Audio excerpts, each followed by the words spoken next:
get that. Oh, sorry. Right, so look. So it says,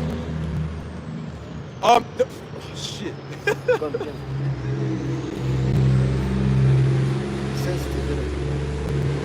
Yeah. So it says, the goodness of the Most High endureth continually, which is what? These prophecies, this truth, these testimonies, these mysteries, it endureth continually. Thy tongue deviseth mischiefs like a sharp razor, working deceitfully. Thou lovest evil more than good, and lying rather than to speak righteousness. Selah. Thou lovest all devouring words, O thou deceitful tongue. Who has the deceitful tongue? The so-called white man. Right? He's the one that deceiveth the whole world. Right?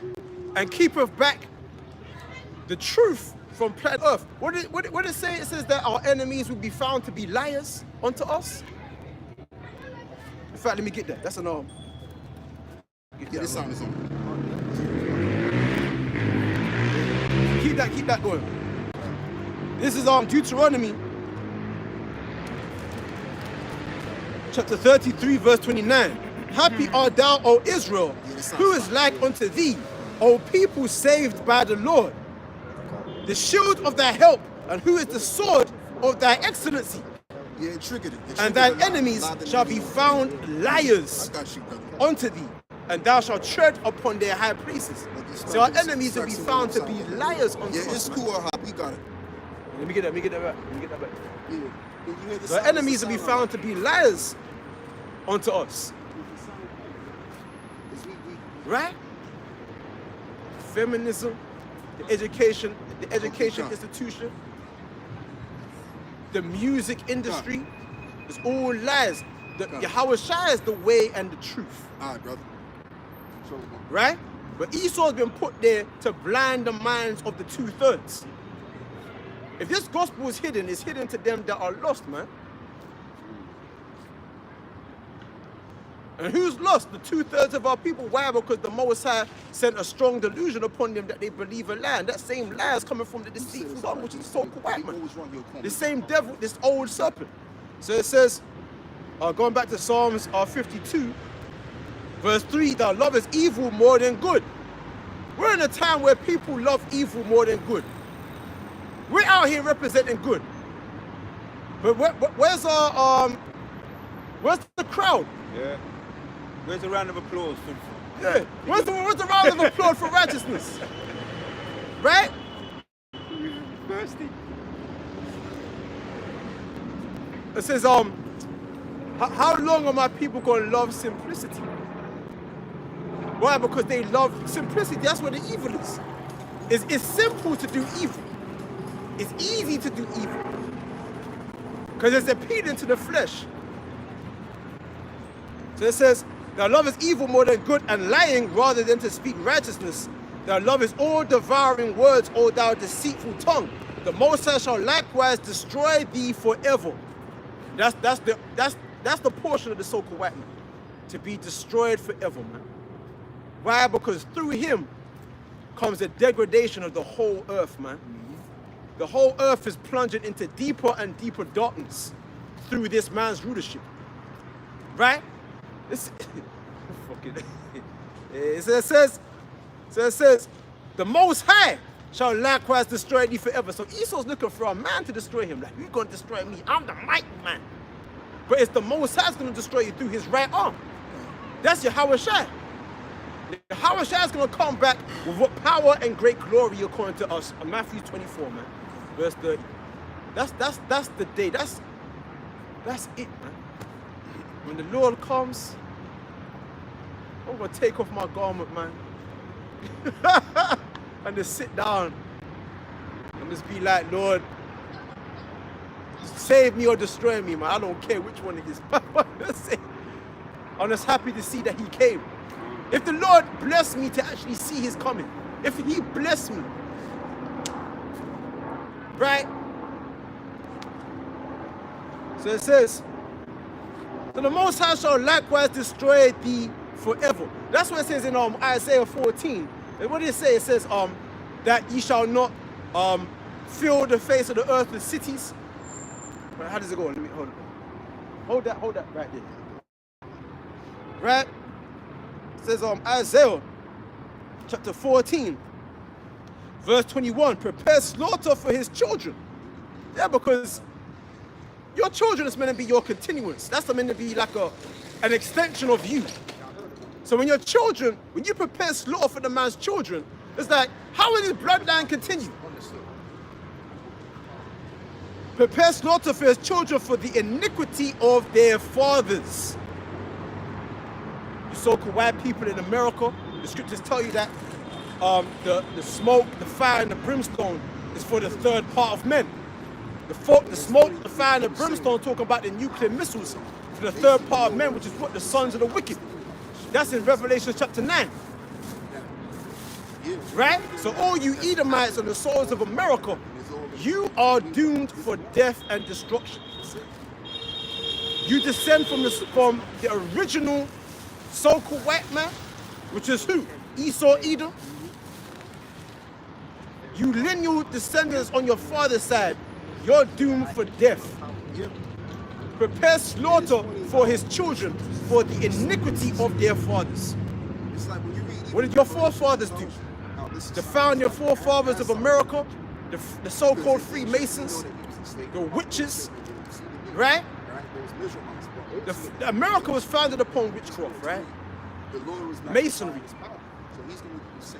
See what I'm saying? And what did they do? They enslaved our people. They lynched them, hung them from trees, burnt them alive, raped our daughters, our wives, our married wives. They were married to us. Eat them out, rape them right in front of our eyes. They got to pay for this, man. So it says, for the iniquity of their fathers, that they do not nor possess it, nor fill the face of the world with cities. That they do not rise, man. So the Most High going to destroy you forever. Go back to that piece. So, most that you do not rise or possess the world with the face. So it says, Salakio, nor possess the land, nor fill the face of the world with cities. Because every time you make a city, what do you put in that city? Wickedness, man. LGBT parades. Just the sin, man. Right? So let me go. So it says, Psalms 52 verse 5, the Most High shall likewise destroy thee forever. Right? So those going to destroy your infrastructure, your rulership. So you'll never rise again. Because who's going to come up after the so-called white man? Jacob. The scripture says the end of the world is Esau. And someone get that, man. Yeah, I get it. Someone get it, man. Saying that, brother. Second Second issue. You know what's going in Ukraine right now, pretty much. Yeah.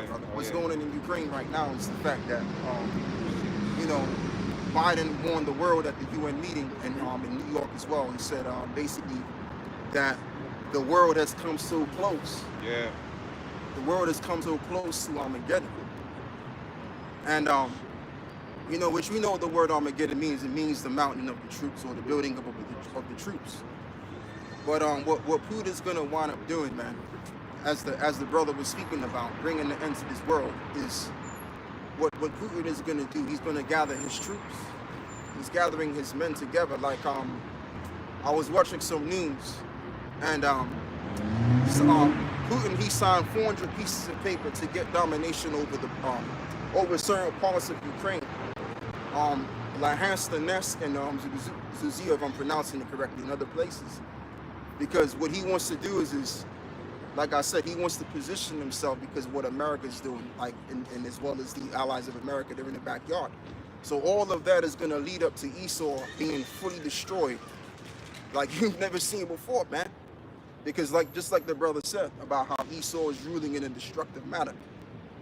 Esau, the way that he ruled the earth, like, as it reads in Isaiah 14, that he ruled in anger, right, with great anger. So by him ruling with that kind of vibration, that vibration is going to ricochet against him, and this place is up, man. This place is through.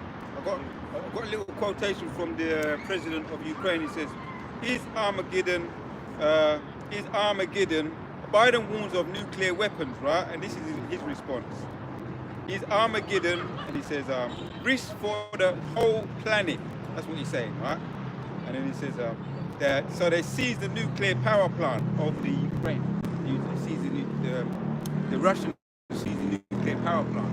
So that's going to be some of his quotes that is coming out. So if Biden warns of nuclear Armageddon, that's out of the Bible. That's the third woe. That's the third woe, man. That's the scripture. That's what's that? Where's that scripture at, man? That's the in Revelation. Hold on. Between 11 or 11 or something. Hold on. Well, that's the slay the third part of men. That's the Most High will destroy thee forever, man. What's this, man? Because right now he's in rulership, man. We see the wicked prospering.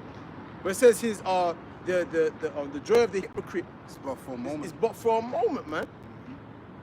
We ain't got nothing to worry about. We got to trust in what the scriptures say. God. It's but for a moment. Because we see the world leaders right now, the things that's coming out their mouth is coming out the scriptures. They even prophesying to blood clot, man. Where my nigga, The world leaders are prophesying. Yeah. They're prophets of the Lord, man. Hey, brother, but he did, hey, my nigga, you know, I think it was Tuna, one of the niggas, right? Yeah. He said the third, he spoke about that. The third, what is it? The third part of men. Yeah, he yeah. mentioned that shit. See, yeah. One of them Russians, there was a brother brought out an article.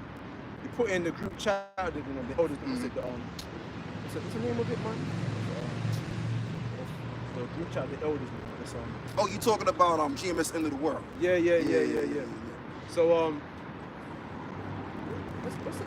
No, it's something like that. It's about Salaki. I don't want to get it wrong. So it's, Yeah, so you know, like wait. what you got, right? GMS Four Corners, I mean. You put in GMS Four Corners and say that one of them Russian politicians, you know, they're talking about it's all biblical, man. And this whole destruction that's gonna come is all inside the Bible and it's gonna destroy America, man. I forget how he says it. I forget the exact article itself. But you know, so even Russian politicians, they're quoting scriptures, man. How you gonna quote scriptures? So if you don't want to hear it from the prophets, You can hear it from the Russian politicians. Just keep your ears plugged can't in. make this up. Because the spirit from on high is being poured even on the people of the world, man. So that there's no place where you can't hear this word, because if you don't hear it from us, you're gonna hear it from the politicians. Right? Come on. Revelation 11 and 14 says, the second woe is past, and behold, the third woe cometh quickly. Start up a few verses. 11, Revelation 11 says, and after 3 days and a half, the spirit of life from God entered unto them, and they stood upon their feet, and great fear fell upon them which saw them, and they heard a great So it says after 3 days and a half, which is 350 years, the spirit of life entered into them, which is talking about what this Holy Spirit, this wisdom, knowledge, and understanding, this comforter entered into us, and what we stood upon our feet, going to what linking up with Ezekiel 37, where it said that the exceeding great army, right, that stood upon their feet. And then what? That's the righteous man. That's wisdom of Solomon. The righteous man standing with great boldness against such as them that afflicted him and made no account of his labors. We're standing up in great boldness against the so-called white man. It's happening right now. Right? So the Most High's putting the spirit back, because the world thought we were dead. Like, these niggas ain't coming back. The Most High resurrecting us spiritually through the wisdom of Yahweh Bashim Yahweh Shai. And that's something that the elites are fearful about. God. Because in their minds, man, they thought they had us cornered. Right? But they don't understand, as I just said, it's the counsel of the Lord. That's what's going to stand at the end of the day. The gates of hell won't prevail against us. Come on now.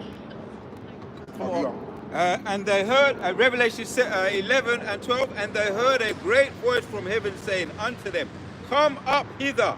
And they ascended up to heaven in a cloud, and their enemies behold them. So, then there was a great voice from heaven saying, What, come up hither? And those very same men that stood upon their feet, right? Those are the very same men that are going to be ascended up into a cloud, which is what, a chariot. Meaning we receive the breath of life, which is his wisdom. You got a lot of our people, the 2/3 of our people that don't receive this breath of life. So they're not going to ascend up into a chariot, into a cloud. And that's it. And who's coming with the cloud? It says, and then shall they see the sign of the Son of Man in heaven, and then all the tribes of the earth shall mourn, and they shall see the Son of Man coming with the clouds of heaven, with power and great glory. And those very same men that received that breath of life and stood upon their feet, we resurrected spiritually. We're going to resurrect physically, man, and inherit bodies for bodies of eternity, man, immortal bodies, right? You see? So it all starts with the spirit. It all starts with receiving a certain spirit, and that's what's going to lead to immortality. No. 13, and the same hour was there a great earthquake, and the 10th part of the city fell, and in the earthquake were slain of men 7,000, and the remnant were affrighted and gave glory to God of heaven. Read that again.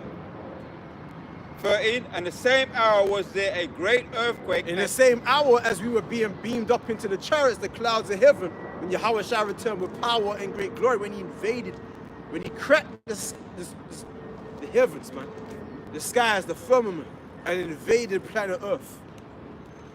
We ascended up into the chariots, the elect. Come out of her, my people. The 140, come out my people, and receive not of her plagues, man. Which is the great third woe, the nuclear destruction. Second death. Right.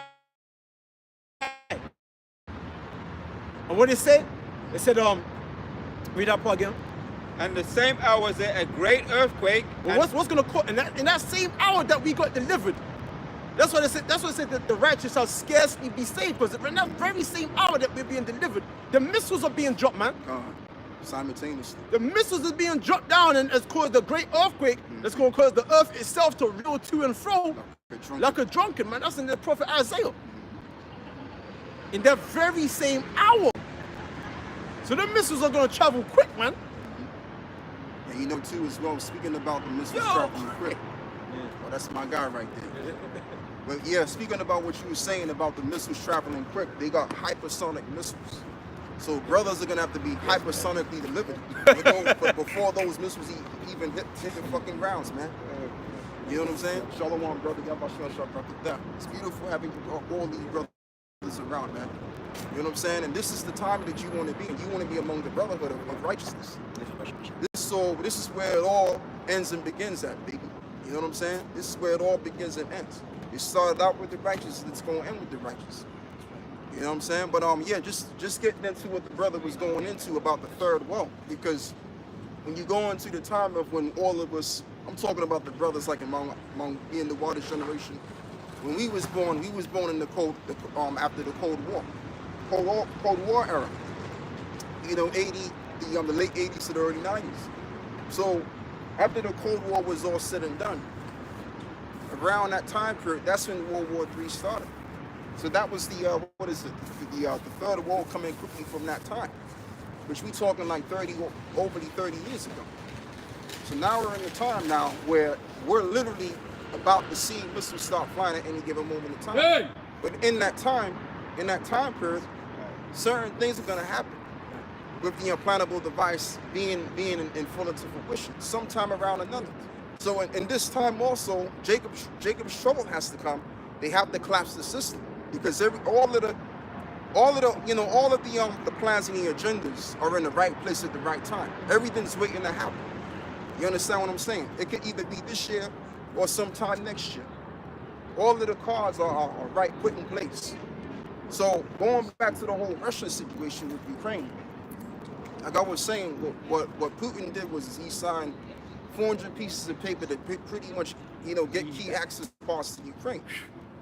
And a lot of the people agreed with that. The people of Ukraine, they agreed for Russia to take over these positions and spots. Right? Because ultimately it's all in relation to Ezekiel 38. This is what I want to get into. This is very important that that the Spirit allows me to get into this, because this is very well going to take place, man. Everything that the scriptures has been saying, we've all been saying all along, beginning with our apostles, our elders that taught us. I have to give them credit first, because they did teach us through the Holy Spirit. The scripture says, "Give double honors to those that taught you." True word. So let's just start and begin right there, because we didn't come up with this by ourselves. It was by them that brought us to the fold of the Spirit, the Holy Spirit. Okay, so the point that I'm making is that this world of the so-called white man, it's literally about to be destroyed. It's literally going down now. This is it. We're at the end of the so-called white man's rulership. Even he had to shake his head with that. Even my man had to shake his head, because it's true, we hit now. So, one of you brothers, please get me Ezekiel 38.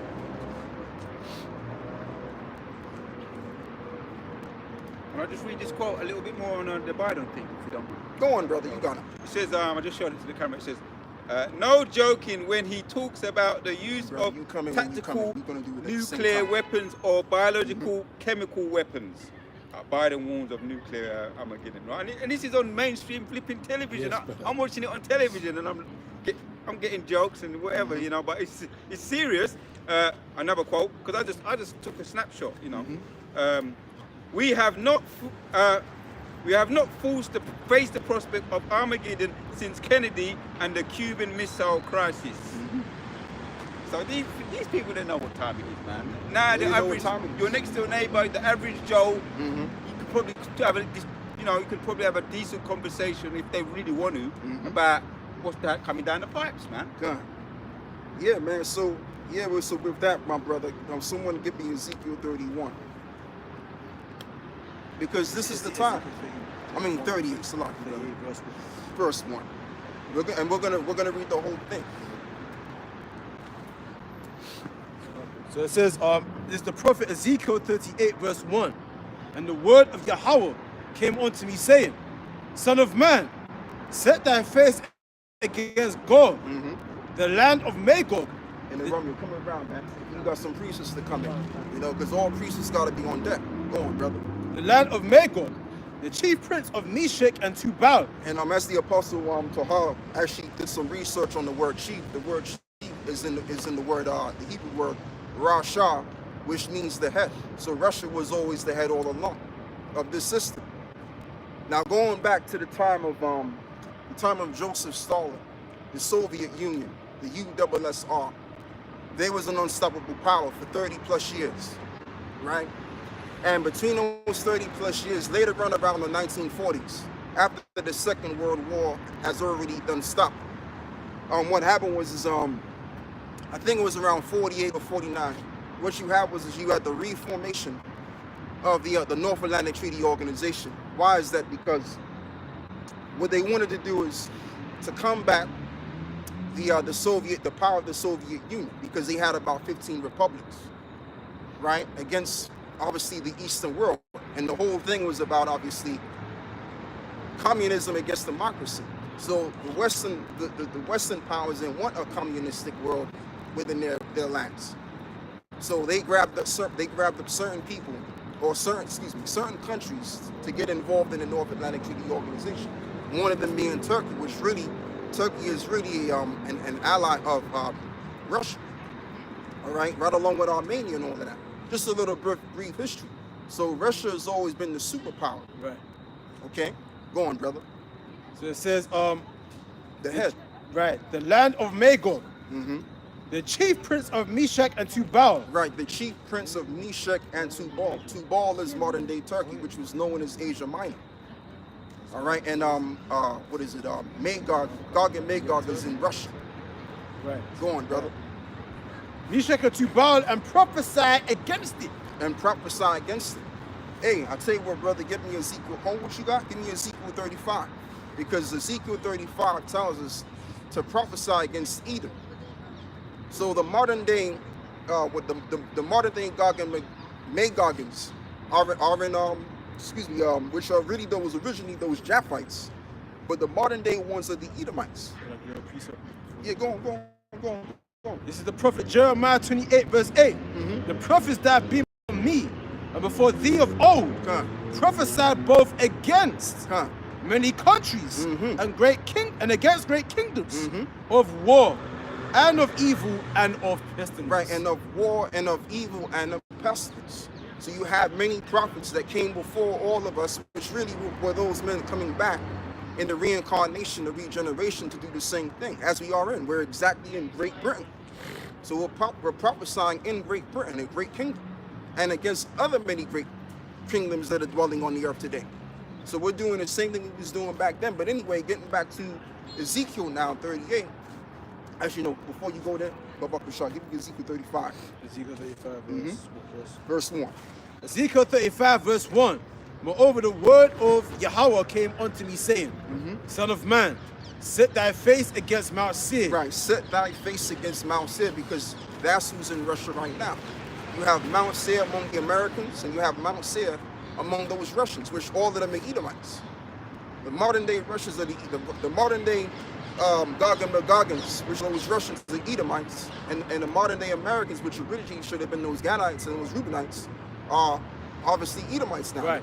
So that's what's going on. So we're prophesying not just against America, but against Russia too. Now let's fall back to Ezekiel 38.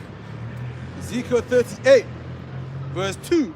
Son of man, set thy face against Gog, the land of Magog, the chief prince of Meshach and Tubal, Yep. and prophesy against him. And prophesy against them. So we're prophesying against all of those allies of Russia. Because Turkish Armenia was a part of the Republic among the USSR too. Okay, go on, brother. And say, Which is a part of Turkey. Thus saith the Lord God, Behold, I am against thee, O Gog, the chief prince of Meshach and Tubal. Go on. And I will turn thee back and put hooks into thy jaws. Meaning the Lord is going to mortify them in a warlike setting. So how is this going to be done? Meaning Russia, somehow, some way, Russia, what they're going to begin to do is regain all of those 15 republics all over again, reformulating the USSR and the additional nations as it's explained. Go on. I'll turn thee back and put hooks into thy jaws, and I'll bring thee forth, and all thine army. And all of thine army. Again, the Soviet Union. The superpower beginning during the time of Joseph Stalin. Go on.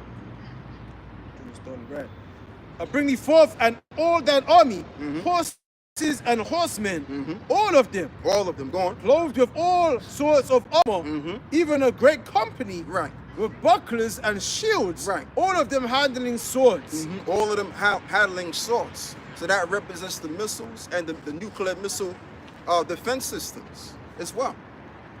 Because back in the ancient world, you had obviously the mighty men of war would have spears, swords, and those different physical shields. Which modernly, if you can, brother, give me the scripture where it says, I think it's in Isaiah, man. One of you brothers can get it too, where it talks about this shall be refuel of fire. Oh, Isaiah 9:5. Isaiah 9:5. Come. Isaiah 9:5. Come. Maybe Battle of the Warrior. Come, that's the one I want. This is the book of Isaiah, chapter 9, verse 5. And it says, for every battle of the warrior is with confused noise and garments rolled in blood. But this shall be with burning and fuel of fire. Yeah, so what Ezekiel is saying, Ezekiel is using the terms that he can understand of the things that the people were using, those weapons of war. But what he didn't understand is exactly, because the thing with Ezekiel, he goes off on the visions to a degree, because he's seeing it from what he can understand. But we're going to break this thing down because we're in that time now where we fully understand the visions. Remember, we know more than what the prophets of old know. They only knew partially what they knew. But we know everything now because we're in the last empire, and all of the information has been brought to us So the scriptures now make sense. Go on, brother. Because the brother's taking it. But this battle will be with burning and fuel of fire. So it says, Isaiah chapter 9, verse 19. Through the wrath of Yahweh of hosts.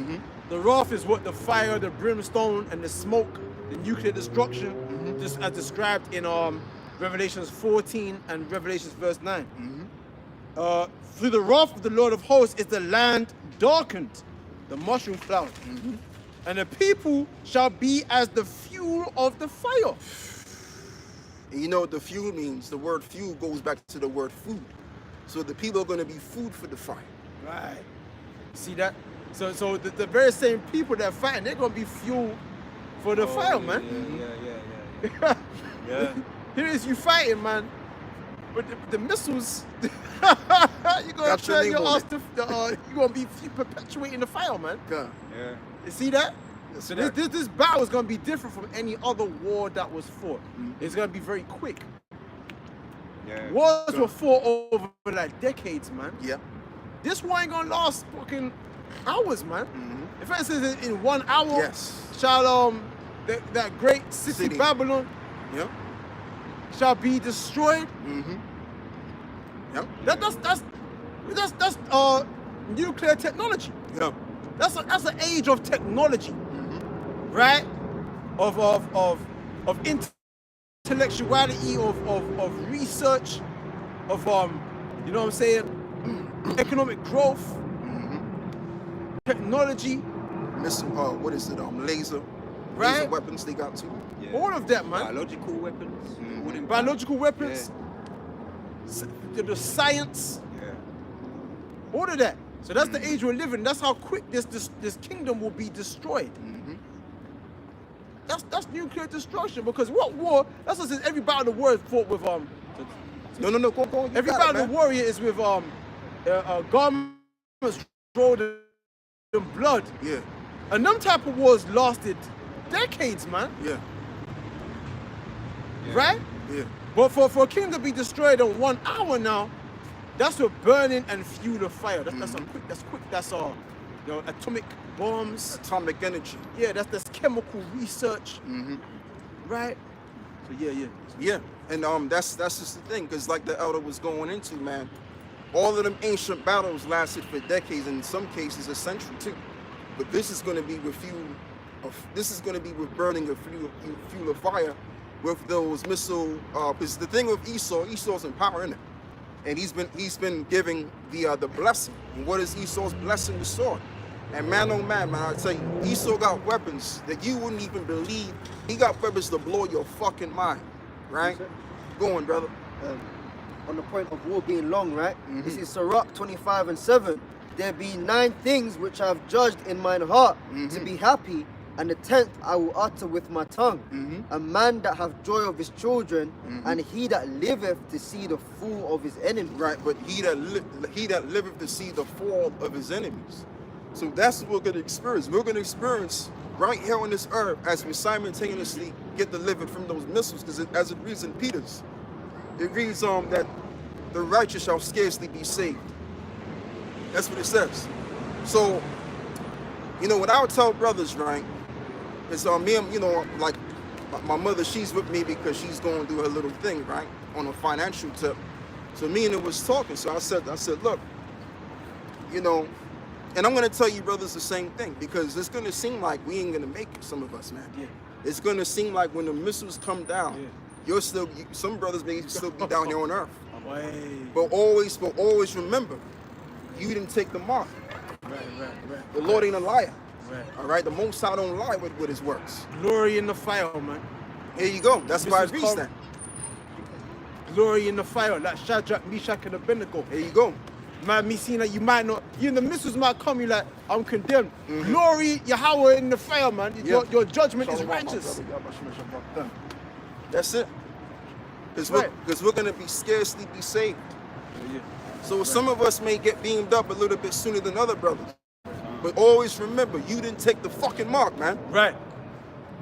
Because when you take that mark, that's going to signify your destruction. Right. That's why it's called the what? The mark of the you know what? Yeah, the mark of the Because what you're projecting to the Heavenly Father and the angels, that you're marked for death, like this system is marked for death. You're identifying yourself with this system. So when you identify yourself with the system, which is ought to be destroyed, you're going to be destroyed with it. But when you carry the mark of Yahweh Bahashim Yahushai in you, the Thawah mark, no matter what, the Lord is going to have to deliver you, because you did exactly what you were supposed to do. Okay? So always remember that, man. Always fucking remember that. I gotta say it like that. Go on, brother. Yeah, I've got a precept here to back you up, right? Because it's all about enjoying to the end, yeah? Yes. And Yahushai was the ultimate Alpha and Omega. Yes, he was. Right? He was the author and the finisher That's of our it. faith. So you talk about these nuclear missiles and you want to be beamed up. Is that because Yahushua is pushing that end? He's Yes. the beginning and he's the end. Yeah. So no matter how it seems bleak and Yeah. impossible, you have to wait until the end. Yeah. End. And Yeah? you have, and you know what too, before you go there, my brother, I want to say this too. Right. Remember, Yahweh Shai represents all of us. When he died on that, when he was on the verge of the cross, he was beaten all kind of ways, man, imaginable.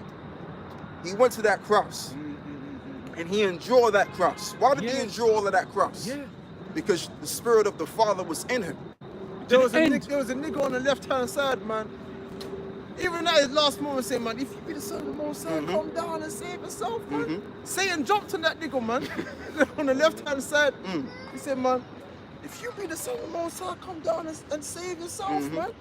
Satan was fucking with him, even whilst he was on the At the cross, very man. fucking end. Yep.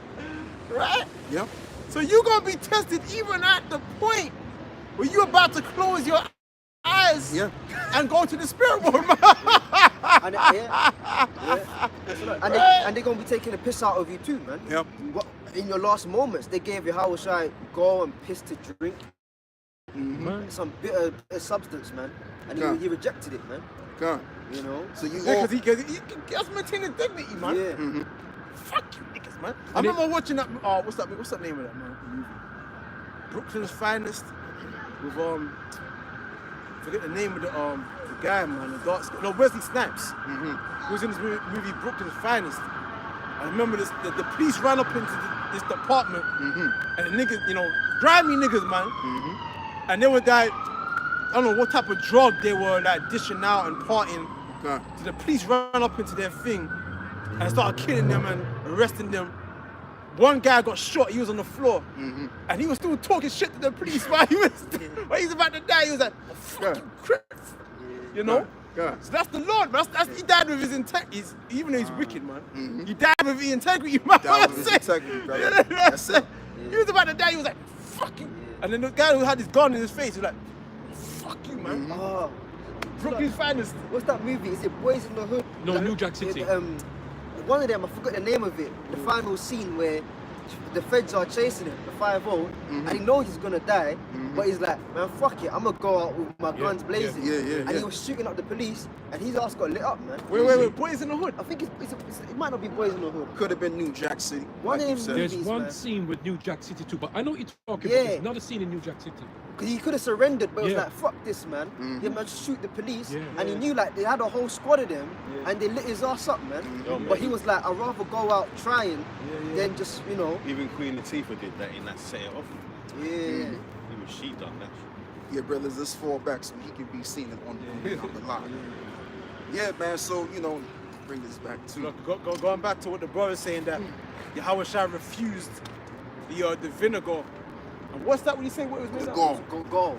Gall. Like a very bitter substance.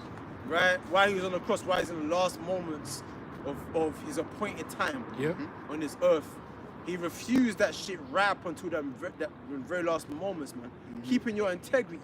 Baba Kasha, can I just Right. add to you, Elder? Sorry to cut you. Even to the last minute, when Yahweh Shai is on the cross, he refused temptation because they said to him, if you are the son of the God, come down now. That's Satan. That's Satan. Yeah. That's So there's Satan. even tempting Satan on was the cross. in the Pharisees.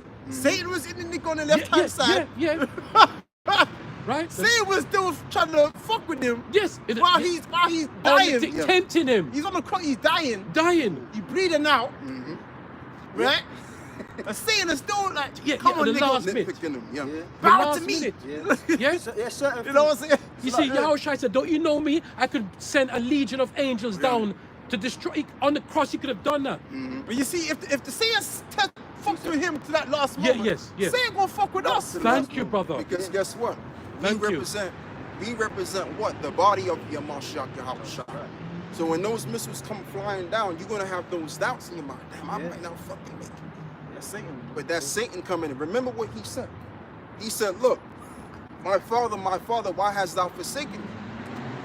You see. And that was and when you know, and when you have that feeling, when you know that your father forsaken you, that hurts, bro. Oh, that will break you down. I remember a show that you did, right? And I never forget what you said. It's so fucking true, man. Like you said, man, I face rejection of everything and everybody. But one thing that I would not want to face or to deal with is the rejection of my power. So that's how Yahushua felt. He felt that the Lord betrayed him. But it wasn't that the Lord betrayed him. It's just that because he had to take on all the sins of Israel at that point in time. Yeah. Because he was the sacrifice. Yeah. To take away the sins of the so-called world, Right. which is our people. Yeah. So like literally, that's why the Lord, the Most High, his face is too righteous to behold iniquity. Oh.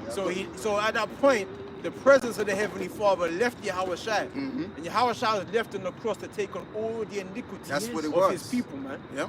So that's the greatest love that a man will show, man. He laid his whole life down for his whole people. No man loves his people more than Yahushua. I tell you, you think you love your people? Yahushua love his people more than thank you, my brother. You Thank think you. you think you love your people. You don't love your You people. don't know. No. You Yahushua think loves it's love? his people more than anything, man. Right? At that point, he took it all on at that same moment. The moment. That he actually said, "Why hast thou forsaken me?"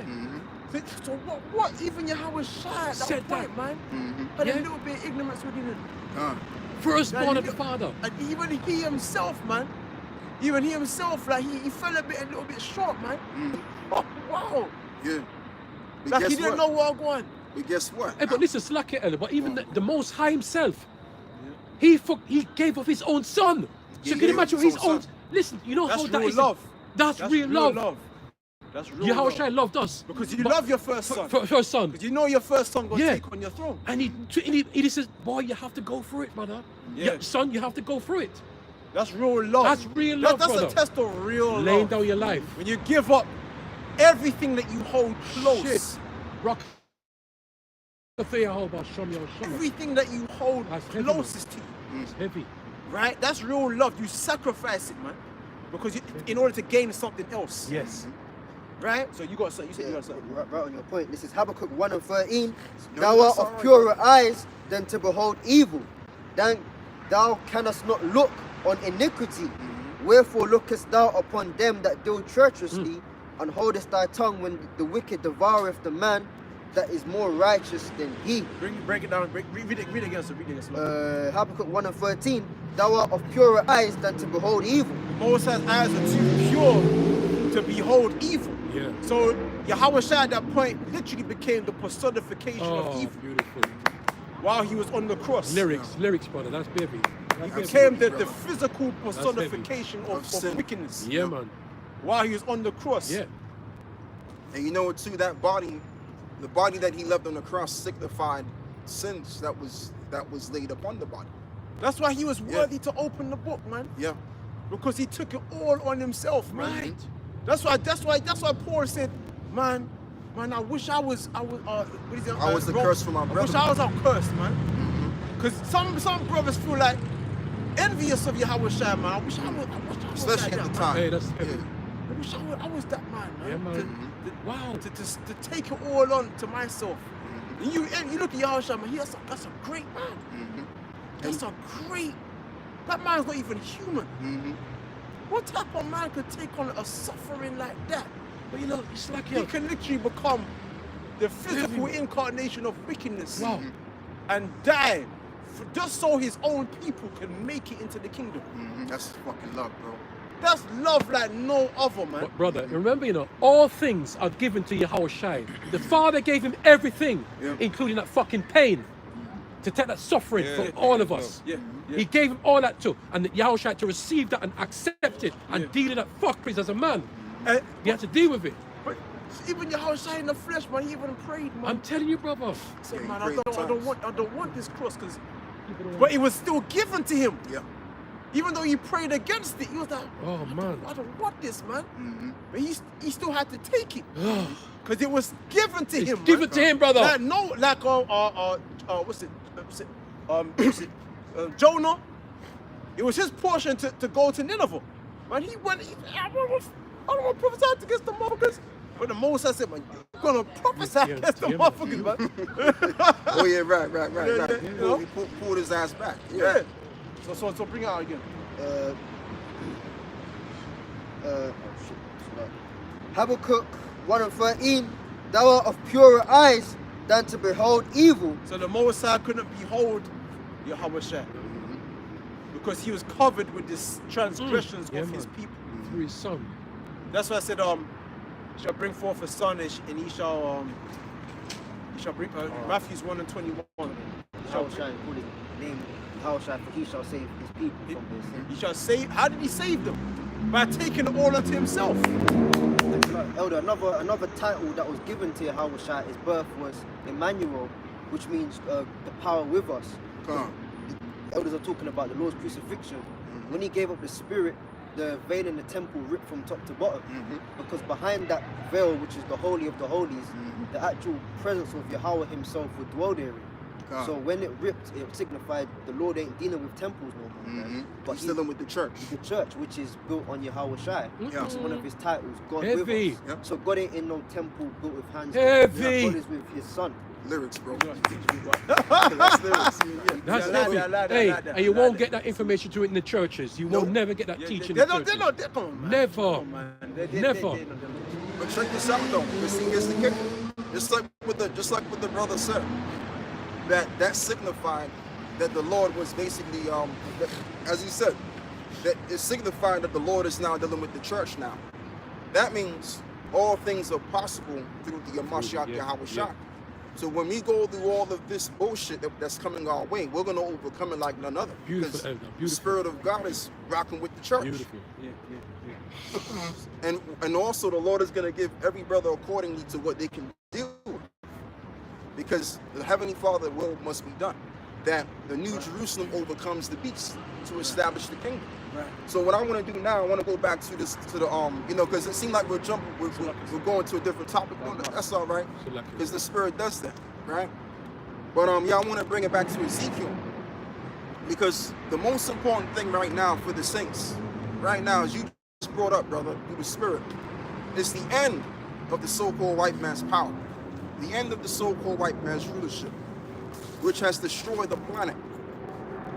Okay, so we want to go into that, because once the destroyer of the planet gets out of the way, then the trees can sing, then nature can express itself Rejoice. in righteousness. Yeah, so that's what the kingdom of heaven is going to be about, rejoicing. Even the earth is going to rejoice. So we're going back to square one again, as in the days of the beginning. This is why in the days of the beginning, the earth was what was it called, brothers? What was the earth called? brothers? Edom. Idon. Paradise. Oh, yeah, I done. Idon. That's it, yeah. What does Idon mean? Panji, joy. A joy or paradise. Paradise. Paradise. Yeah. That's all it means. I don't mean joy or paradise. Yeah. Mm-hmm. That's what it means. So the Lord is going to bring the earth in that paradisial state. That's a word that I made up. All over again, due to the demise and the destruction of the so-called white man. So now let's read about his destruction, beginning with the Russians. Yeah, 38. I think he was in verse 3, my brother. Verse 3, right. So it says, Ezekiel, prophet Ezekiel 38, verse 3. And it says, thus saith the Lord God, behold, I am against thee, O Gog, and chief prince of Meshach and Tubal, and I will turn thee back, and put hooks into thy jaws, and I will bring thee forth, and all that army, That's the Soviet Union, like we just broke down earlier before. Go on. horses and shields, The missile defense mechanisms and all of those weapons of war, those modern day technology and weapons of war that they have right now. Go on. Persia, Ethiopia. Persia is Iran today. Right. That's why the most important ally of Russia is the most most important ally of Russia today is Iran. All right? So prophecy is activating itself as we speak right now. Go on. Persia, Ethiopia. In Ethiopia and Russia, they're doing businesses together too. So let's just say something happens with Ethiopia, right? Or one of the allies of America fuck with Ethiopia. Guess what? They're in trouble with Russia because you never fuck with a man's money. All right? You fuck with a man's business, you gonna get fucked up. So they're in league. They're all in league together now. Them Ethiopians, them Cushites, right along with the Russians. They got good relationships. Go on. And Libya. And can't forget, by the way, I remember reading an article, if my memory serves me correctly all the way through, that they've also sent weapons down there too to protect Ethiopia. See? and Libya with them. All of them with shield and helmet. And all of them with shield and helmet. So that's again all of those allies of Russia being brought, all of those allies of Russia are now being prepared and ready to fight this war. Because what do you wear when you're fighting a war? You wear the armory, yeah? So that's what this is going into. They're already prepared and all of that. Because they got the armory, they got the missiles and all of that shit. Go on, brother. Gomer and all his bands, the house of Togarmah. And I believe Gomer is Turkey. I believe it's Turkey, or it could be Armenia or something like that. Go on, brother. Togarmah, that's Turkey, yeah. Okay, come. Gomer and all his bands, the house of Togarmah. Which is Turkey again, I remember that. Go on. Of the north quarters, and all his bands. And all of his bands. And check this out. I read an article about Turkey. And Turkey is in hyperinflationary times. Inflation is 83% down in Turkey. And the EU, what they want to do is they want to disassociate from Turkey and all that, right? Because of how Turkey's moving in that against the North Atlantic Treaty Organization setting. Right. Okay, but when you look at where Turkey's at economically, currency-wise, let's just say they're left by themselves in their inflationary problem. They're not going to have no choice but to pretty much attach themselves to another superpower. All right, and that superpower is going to be Russia. Because if NATO is kicking them to the curb, we know NATO was made out of America and the European Union. So if they don't have them, they're in shit. So what are you going to do when you don't have anything, when you're poor? You're in a desperate situation. So when you're in a desperate situation, you're going to cleave to anything that can defend you and prop you back up. So in this stage of the game, if Turkey is left by itself, what's going to happen? They're going to cleave onto Russia. Right, because there's even been Break it down, brother. photographs with the Russian Putin and the president of Turkey holding hands, man. You know, there's the shaking, right? And stuff, man. Hey, Russia and Turkey plan summit talk soon. Right. That's them there. Putin and the president of Turkey. He turned 70 again. Yeah, Putin, he looks young. He looks young. How you doing? Right, so they're all good, man. They're all good. I don't know if it's So he's still got the energy to try to do what he got to do. Yeah. Yeah, so but if you look at Turkey on the map, Turkey's in the middle of all of them nations, man. They're in the middle of. That's why NATO was able to capture them and bring them in a part of the alliance. But if you look, like I was saying, but in all reality, what's going to happen in all the end? Turkey, as it is already written, they're going to pick a side, Russia. Right. That's what's going to happen. Go on, brother. As it is written, the chief prince of Meshach and Tubal. Go on, right? So it says the house of Togarmah of the north quarters. Of the north quarters. Go on. And all his bands and many people with thee. And all of his bands and many people with thee. Okay, go on. Be thou prepared and prepare for thyself. And this has been going on ever since the Obama administration. Ever since my man was in office down here in this country, my man David Cameron, right? The naked David Cameron, I'll call him this time around. So around that time period, around 2014 and onwards, what has Russia been doing? Sending S-3 and 400 weaponries to their allies. So Russia's been preparing them to be their God unto them, God unto their allies. Go on.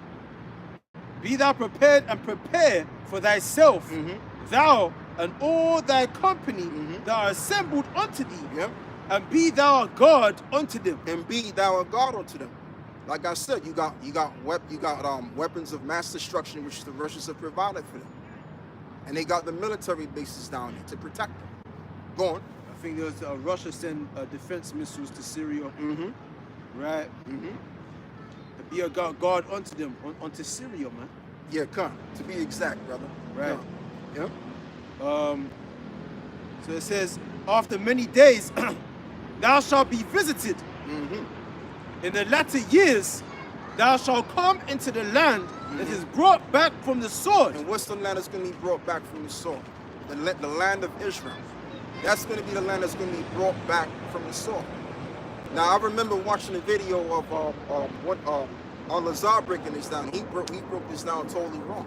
But we're going to break it down the correct way. Because remember, somebody get the scripture where it talks about how the Lord is going to rebuild back the desolate places. Somebody get me them precepts. Because the place is going to be brought back, returned back to its old fashion from the sword is Israel.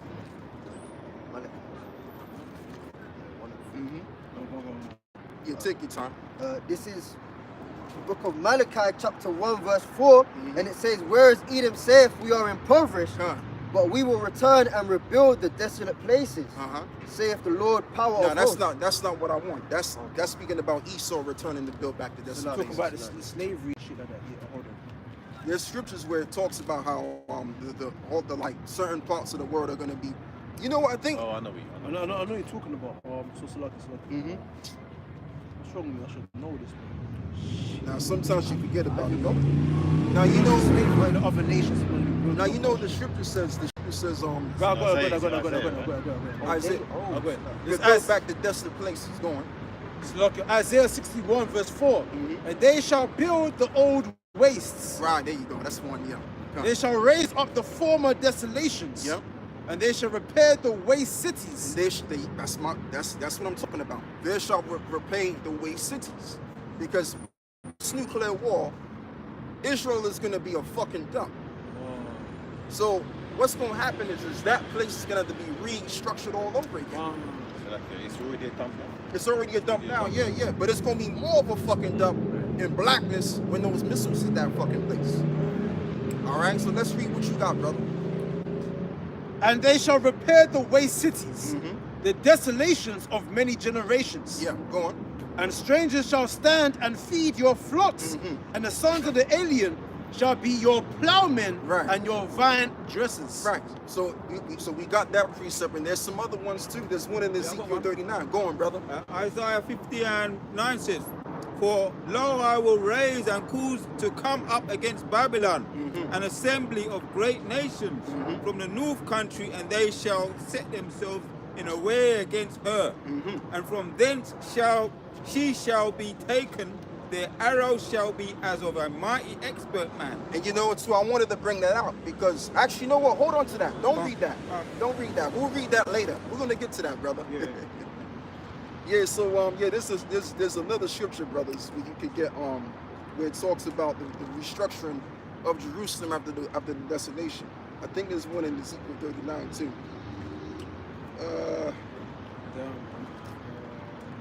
Yeah, it's a few of them. It's a few of them. Yeah, when I have brought them again from the people, gathered them out of their enemies' land and sanctified them. That's talking about the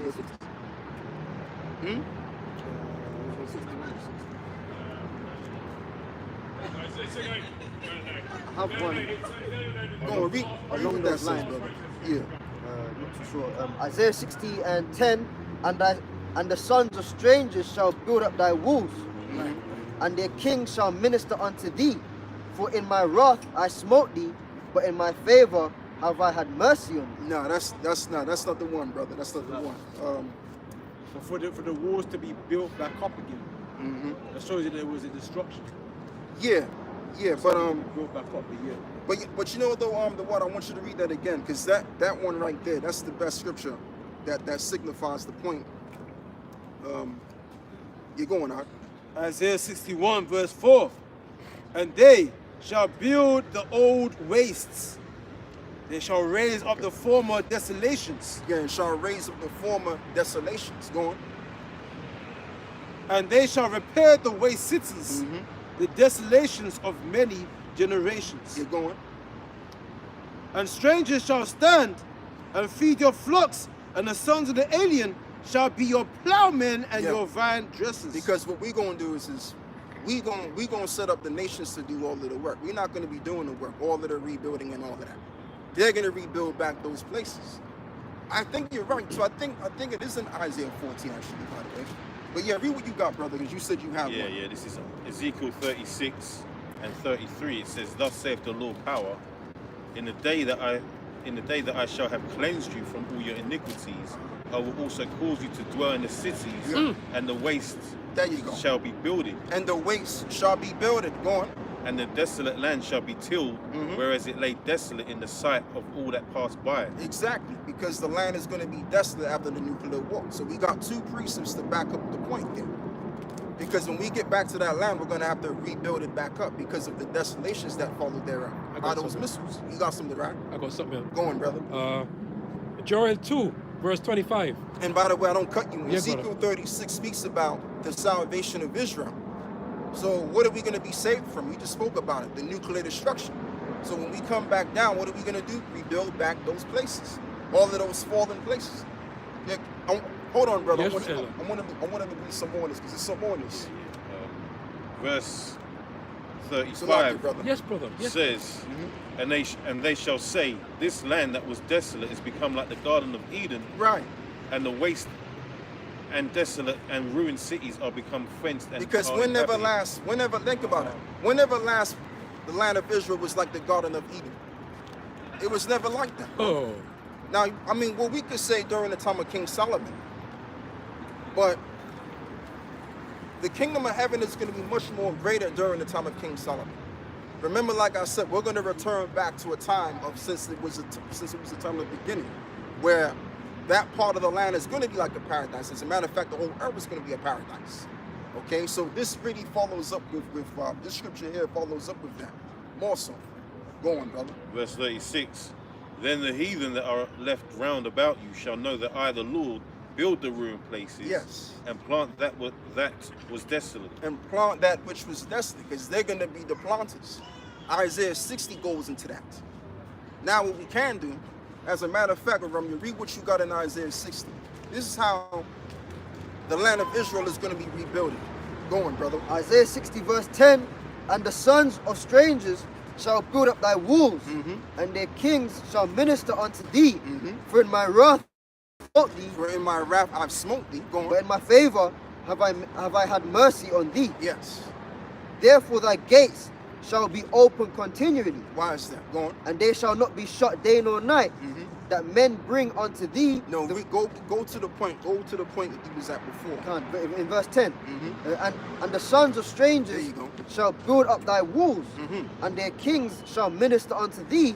For in my wrath I smote thee, Okay. but in my favor have I had So that's mercy the on point right there, because when we come back down here, because remember the kings of all of the nations, what are they going to be in?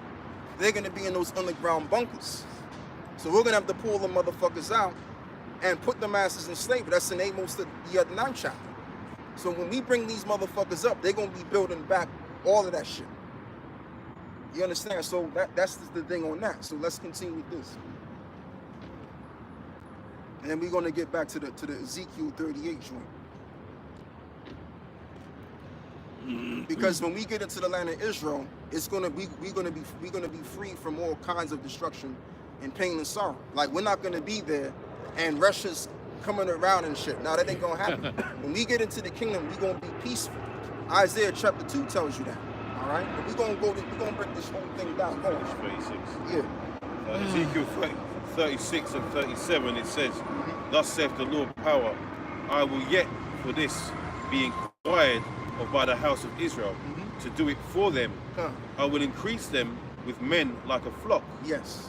as the holy flock, as the flock of Jerusalem in her solemn feasts. So shall the waste cities be filled That's the point. with the flocks of men, Yep. and they shall know that I am the Lord." And they shall know that I am the Lord. So there you go. So the waste cities are going to be rebuilding back up. And I think you can, you brothers, give me Isaiah 14. One of you brothers, I tell you what, you stay on Ezekiel 38, you get Isaiah 14. Because it tells you that, man.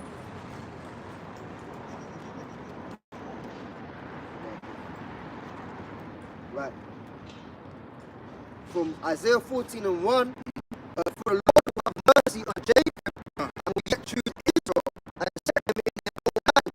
The strangers shall be good with them, and they shall cleave to the house of Jacob, and the people shall take them, and bring them to the place, and the house of Israel shall possess them in the land of the Lord, servants and lambs, and they shall take their captives, whose captives they were, and they shall rule over their oppressors. And it shall come to pass in the day that the Lord shall give you rest from thy sorrow, and from thy pain, and from thy hard bondage, wherein thou wast made to serve, and thou shalt take up the proverb again, king of Babylon, and say, Oh, how have I seen?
Which is the land of Israel. So just went into how is Israel going to come back from the sword?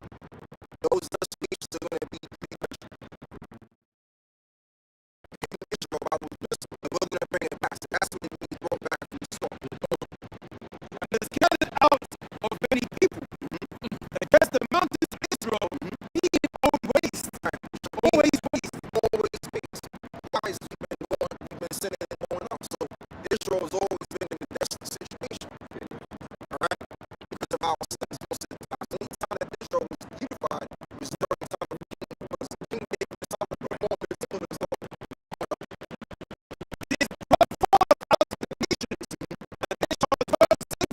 They shall dwell safely.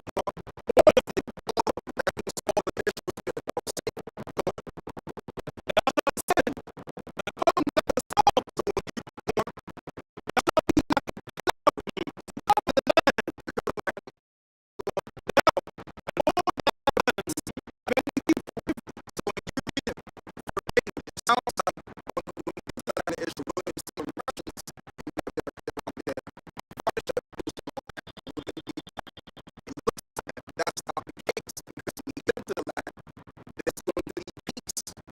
So why you get Isaiah chapter 2? Alright, so why you get peace, brother? Jeremiah 29:7, and seek the peace of the city, whither I have caused you to be carried away captives. Right, read that again. Jeremiah 29:7, and seek the peace of the city. And seek the peace of the city. Hence is what is also called, what is it? Yerushalayim, which means the city of peace. So when we get into the land, it's literally going to, what is it? Project that. Go on. Whither I have caused you to be carried away captives, and pray unto the Lord for it. For in the peace thereof shall ye have peace. Right, in the peace thereof, in the city, ye shall have peace. There we go. Let's read this. Isaiah 2, starting from the top, it says the word that Isaiah the son of Amos saw concerning Judah and Jerusalem. And it shall come to pass in the last days that the mountain of the Lord's house shall be established in the top of the mountains, and shall be exalted above the hills, and all nations shall flow unto it. And all nations shall flow into it. Go on.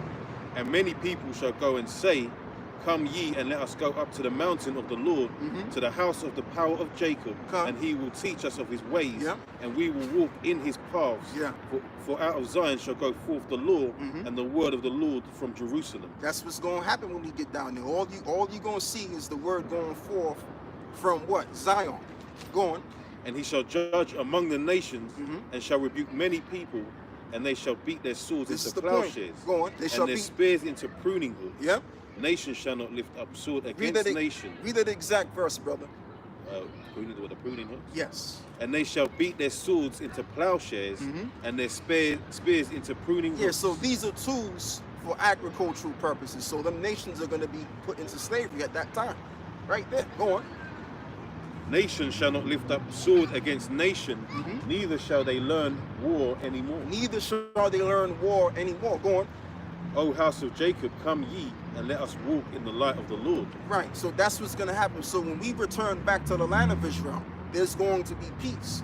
There ain't going to be no Russian planes flying all over us and military and all of that stuff. So let's read it with understanding. Ezekiel 38. Let's go back to it, brother. Ezekiel 38, And read that exact verse again. verse 9. Thou shalt ascend and come like a storm. Yes. Thou shalt be like a cloud to cover the land. Thou and all thy bands and many people with thee. That's China, that's North Korea, all of them. All of them, yeah.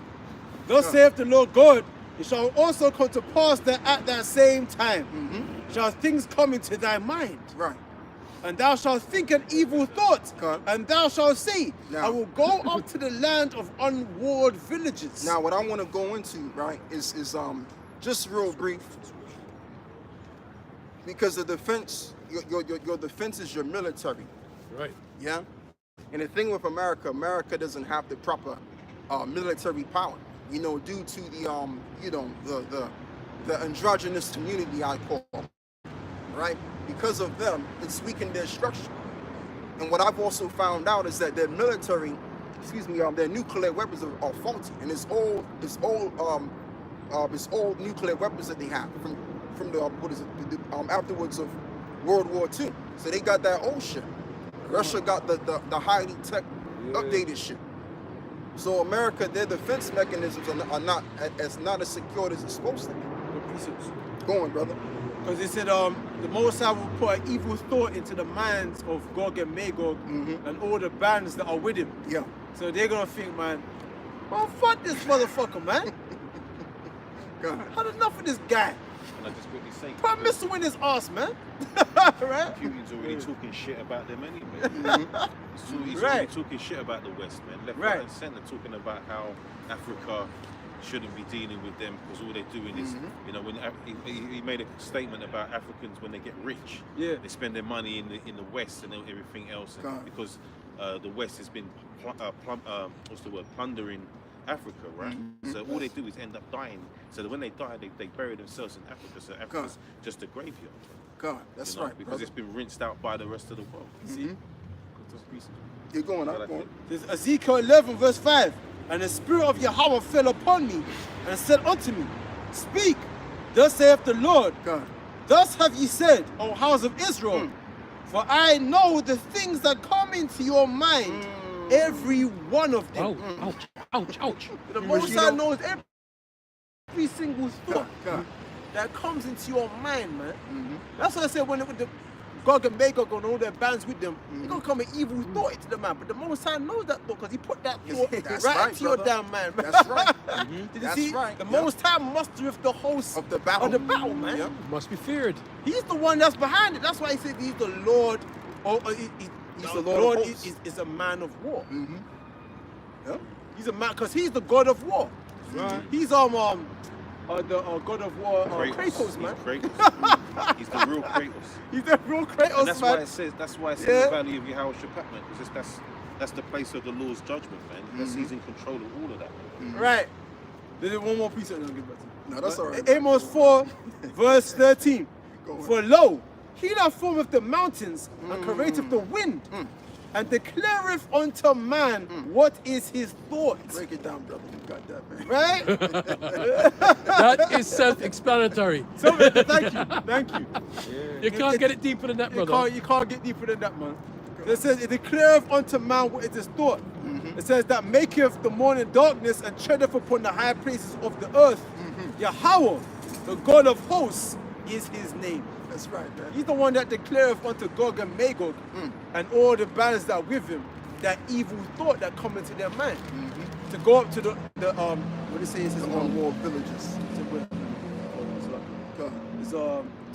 It's Ezekiel. Ezekiel 38, verse 10. Thus saith the Lord God. So this is what the Most High is saying. It shall also come to pass that at the same time shall things come into thy mind. Like the Most High don't know that it's he that's bringing it to his mind. Things shall come into your mind. God. But it was him that's bringing it into his mind. So it says, and thou shalt think an evil thoughts. So the Most High bringing evil thoughts into the minds of Russia and all his bands. And thou shalt say, so the Most High is making him now speak. Right, so the Most High is in control of all these bands, man, and Russia and Gog and Magog. And just to top it off, brother, just that what you're saying briefly, I'm gonna give it back to you on a Greek. Guess what? He's what? The father of spirits. See that? So the Most High, there's councils in the heavens saying, I want to go to the Putin's man. And then, you know, there's a big council on the left-hand side and the right-hand side. And the Most High said, what are you going to do, though? How you I'm going to go down there, put his mind into his mind to go up to the village of unwalled villages, man. Right? The village of unwalled walls or something. It says, all right, then go and do it, man. God. So there's a council before anything happens God. in the heavens. Earlier today, there was an explosion in Ireland, a petrol station. Yeah, I saw that 10 too. people got killed, man. You know, there was a council of what angels gonna go down in that petrol station and fuck it up. I got a quick question.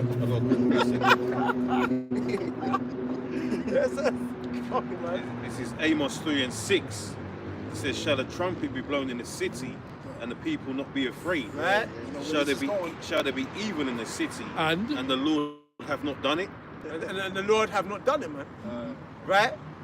What shall it be? What? It says, It says, shall a trumpet be blown in the city? when a trumpet is blown, that's a sign of war. Yeah. A trumpet be blown on what? yeah.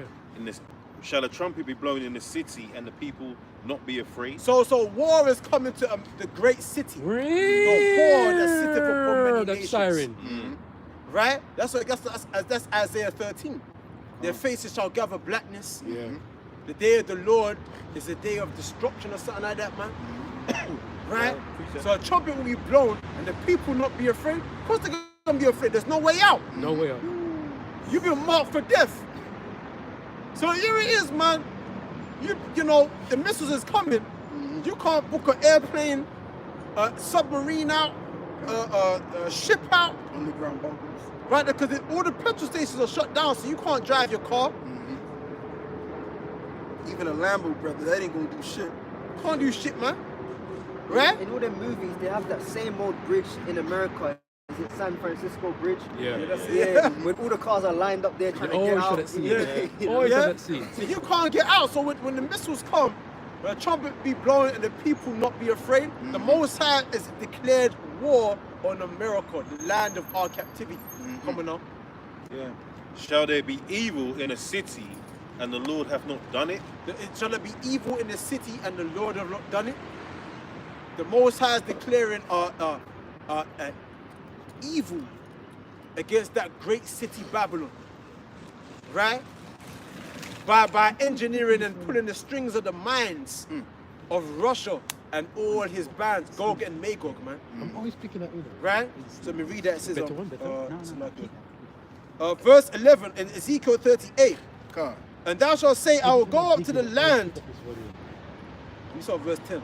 Thus saith the Lord God, it shall also come to pass that at the same time shall things come into thy mind, and thou shalt think of evil thoughts, Go on. and thou shalt say, I will go up into the land of unwalled villages. And what is the unwalled villages? Because I was just speaking about it. The unwalled villages represents America because they don't have the proper military defense mechanisms, and their missiles are faulty. They're old weapons and all of that, right? And so there you have it. That's why and also we can't forget about this. I gotta mention this again. The whole androgynous community is involved in the military. Remember back in the day, right? Because I did a video, and I kind of went off on a little that video that I did. Because on Pat Robertson, this old Edomite, could be a Jake, you don't know, but he was like saying that Putin is compelled by God to what did he say, man? To precipitate God's will. The Armageddon he was talking about. So I looked at the word precipitate and I thought he meant, oh, he's just trying to slow it down. But the word precipitate means obviously rain, which rain suddenly comes. So but that's what he was basically saying, that he's that vessel that's going to suddenly bring in God's will, the wrath of the time of Armageddon, so to speak, the building of the troops. So I did another video to correct myself on that. You know what I'm saying? But yeah, I mean, at the end of the day, you know, a lot of certain pastors, certain Christian pastors, they know a little something. You know what I'm saying? Like, especially them old Edomites, right? They know a little something about prophecy, but we know the whole thing. We know how it's going to go down ultimately. All right. So let's read that again, brother. Go back to the train of thought. So it says, verse 11, Ezekiel 38, verse 11. And thou shalt say, I will go up to the land of unwalled villages. Go on. I will go to them that are at rest. And guess what? That's America. America's at rest. Right. They're dwelling in pleasure. Now, if you go to the book of Revelations 18, it talks about that, how they're filled with all kind of delicacies and spices and all of the above. I'm roughly paraphrasing the precept there. So the Americans, they're at ease because they're spoiled. Yeah. They're not even prepared, my nigga. Like, these niggas ain't prepared. Yeah. Right? So that's why they're not able to defend themselves. So even if, let's just say, Biden said, look, we have to go to war, them niggas ain't going to be ready to fight this war because they've been pushed. They've been pushed to believe that, and also what I want to say is this, what I forgot to say, is the people that's in the military, the American military, these are not your hard dying Americans. Oh, no way. Them evangelical Christians. No, man. It's them Democrats that believe in liberalism, which includes you, obviously, doing all kind of stuff, accepting this idea of two men, doing the thing which is unseemly, and women and vice and all of that. So these are people that believe in madness. That's who's in the military, right? And then also you got transformers in the military too. Yeah. You understand what I'm saying? So when you look at America has no defense. So everything that we've been saying, beginning with the apostles of the great millstone, to the elders on down, to the brothers on down, it's now starting to happen. Everything's put in place to happen to see the demise and the destruction of the so-called fucking white man. We right here, baby boy. We're right fucking here, man. It ain't gonna come 10 years or 20, 30 years down the line. We right here, man. In the present fucking moment. Let's read on, my brother. Because you were talking about how the land that's at rest. Says, I will go, read it again. Ezekiel 38, verse 11. And thou shalt say, I will go up to the land of unwalled villages, and I will go to them that are at rest, that dwell safely, all of them dwelling without walls and having neither bars nor gates. Yeah, they ain't got no defense. So this is it says they're all at this is a land that's at rest. Isaiah 47, verse 7. And thou saidest, I shall be a lady forever. So that thou didst not lay these things to thy heart, neither didst remember the latter end of it. So they thought that their houses shall continue forever. Nice precept. He said he thought he'd be a lady forever. Nice. Right? Talking about Babylon the Great, the daughter of Babylon, man. So it says, therefore hear now this, thou that art given to pleasures. That's the spirit. That is the spirit. Because America's given to pleasures. Yes. And that's what it says, and this is not your rest, because it's what is polluted, man. And it shall surely destroy you. Destroy. What's it polluted with? The wickedness, man. Sin. The wine of pleasure. Which is really she that liveth in pleasure is dead while she liveth. While she liveth, Where man. you going? Sit. The pleasure of wickedness. But your soul is dead, man. Right? It says, thou Therefore, hear not this thou art given to pleasures that dwellest carelessly, that sayest in thine heart, I am. That it tells you right there that dwelleth carelessly, man. Right. See, but you see, when you put the precepts together, Yes, sir. It's sweet it as sugar. fucking makes sense, Yes, bro. sir. Sweet word. Like, sweet. look what did David say? David said, I gain understanding through thy precepts. Precept. Woo-wee. Isaiah 28:9. What does that say? Precept upon precept, line upon line, here a little, there a little, my nigga. That's what it says. See, I'm talking like I'm in, you know, I'm you know what I mean, I'm in the States. It just come out that way, but I'm passionate. Right. It's just the passion, man. Like, you know, certain things come out. Right. You know what I mean? But the point I'm making is when you put the precepts together, it all makes sense. What precept for you? Go on, I brother. like that. Isaiah chapters 19 and 14 says, the Lord hath mingled a perverse spirit in the midst thereof, and they have caused Egypt to err in every word. And they have caused Heavy. Egypt to err in every work, man. Thereof as a drunken man staggereth Wow. in his vomit. Going back to what the elder was reading Heavy about that scripture, wine brother. of pleasure. Yeah. So that's what's made them to err. Because let's just say this. Let's just say America upheld its Christian values. Because remember Ronald Reagan, right? Certain brothers are old enough to remember the time of Ronald Reagan. Ronald Reagan said it himself. He said that, look, the Bible should be what is it? The law of the land. I'm roughly paraphrasing. The time of the Bible, he said.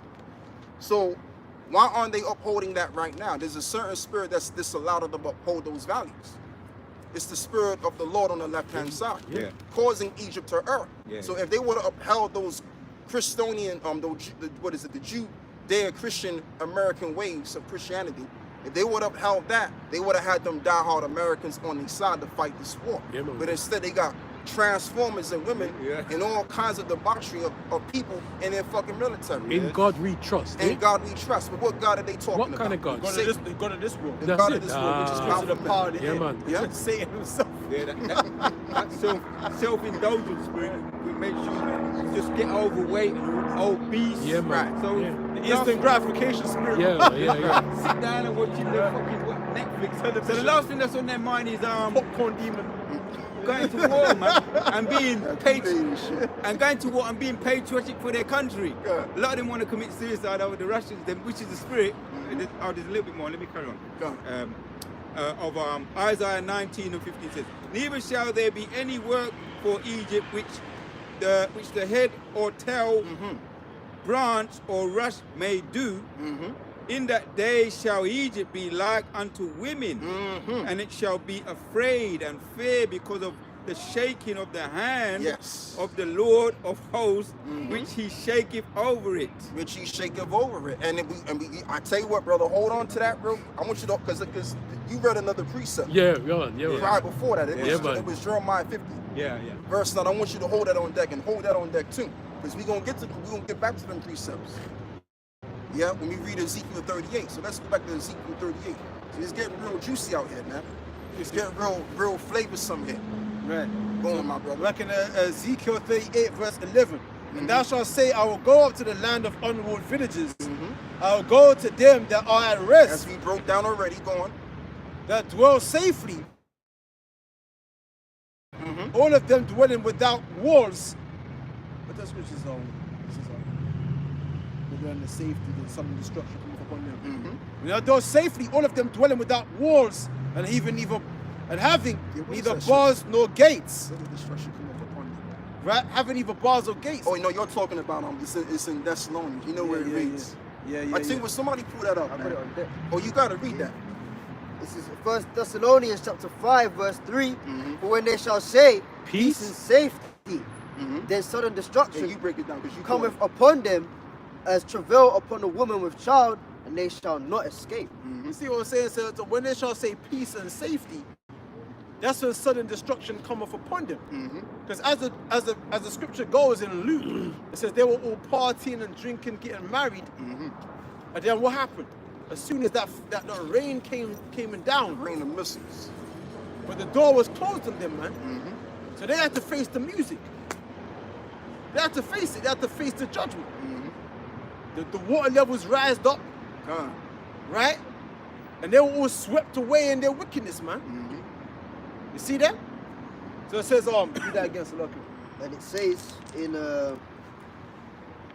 1 Thessalonians 5:3, for when they shall say peace and safety, then sudden destruction cometh upon them, as travail upon a woman with child, and they shall not escape. And they shall not escape, man. So what are they not going to escape? Those missiles. Right. And especially if you have the charagma under your subdermal, you won't be able to escape, but only those that have taken on board the scriptures and kept to the scriptures in the hour of temptation. Because what's going to try the world? That implantable device. Right. Right. That's what's going to make the world to come under that spirit of temptation. Because that's because the people them they dwell at rest because they think that whole the CHIP that's their rest. Yep. You know, that's their form of normalcy. Going back to some form of normalcy, they gotta consent to that whole CBDC and the CHIP currency, man. The whole digitalization of this whole, the order of this whole earth. They have to consent to it, right? So that's them dwelling in safety. But then if they consent to it, it says in Revelation 14, verse 9, the third angel followed them, saying with a loud voice, if any man worship the beast and his image, and receive his mark in his forehead or in his hand, the same shall drink of the wine of the wrath of the Most High, which is poured out without mixture into the cup of his indignation.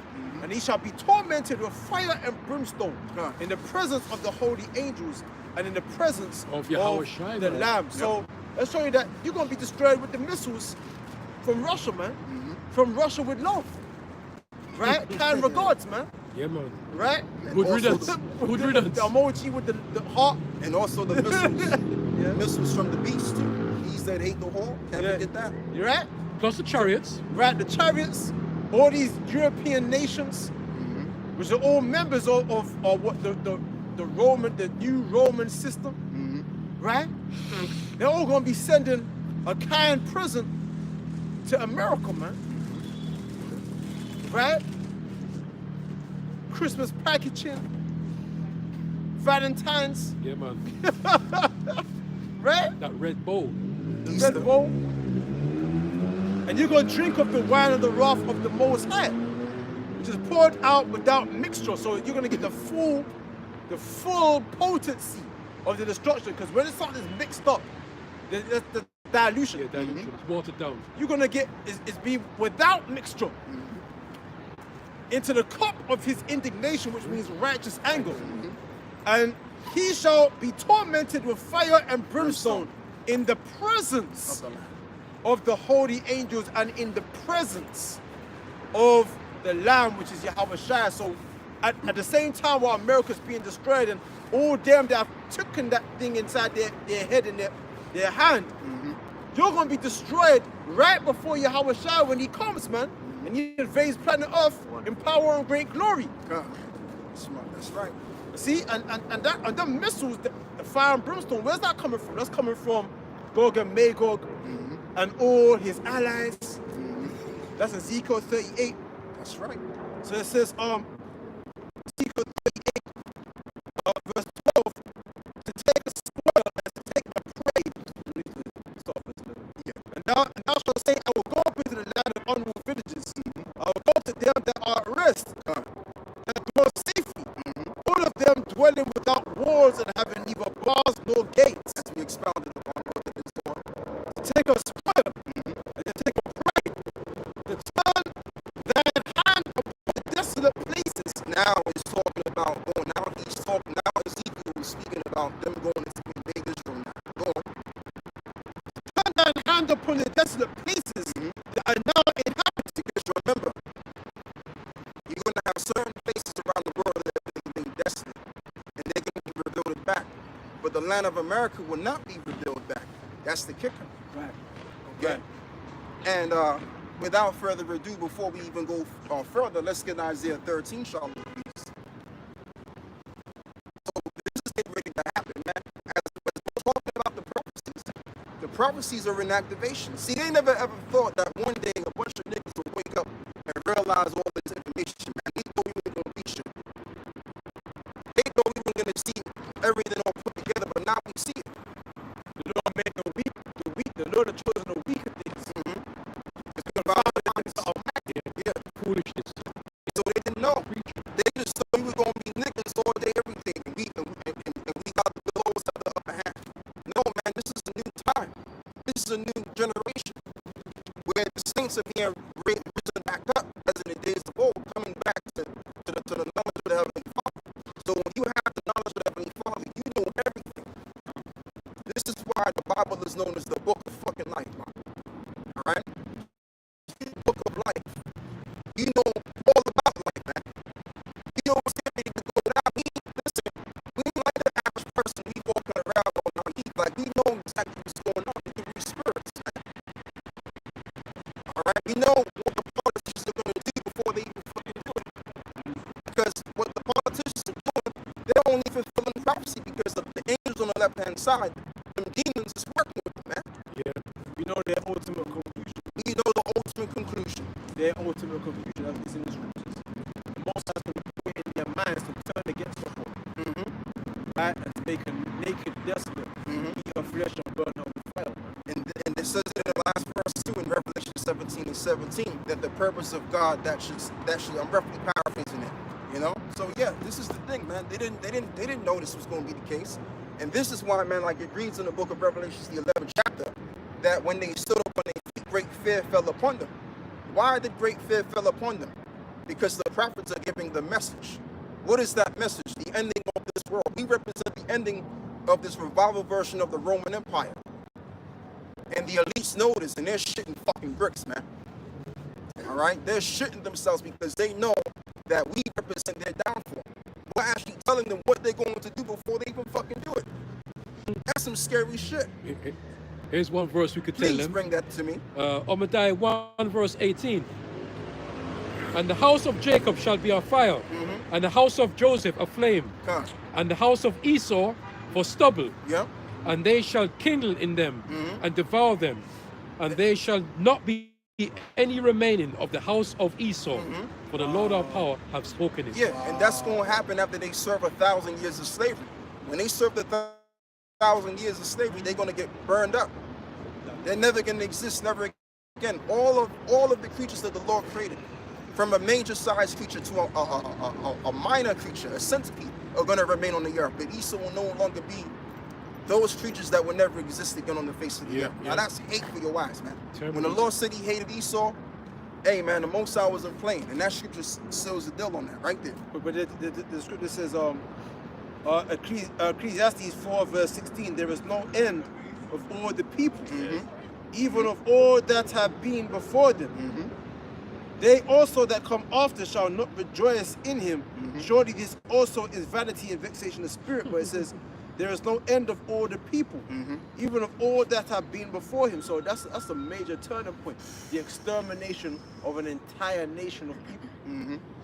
Because the Most High said, it said there's no end of all the people. So the other nations will always be here, man. There's no end of them. They're always gonna regenerate, reincarnate, come back in their time, in their generations, man. Right? But Esau, that's the one nation. That's right. They're the Most High.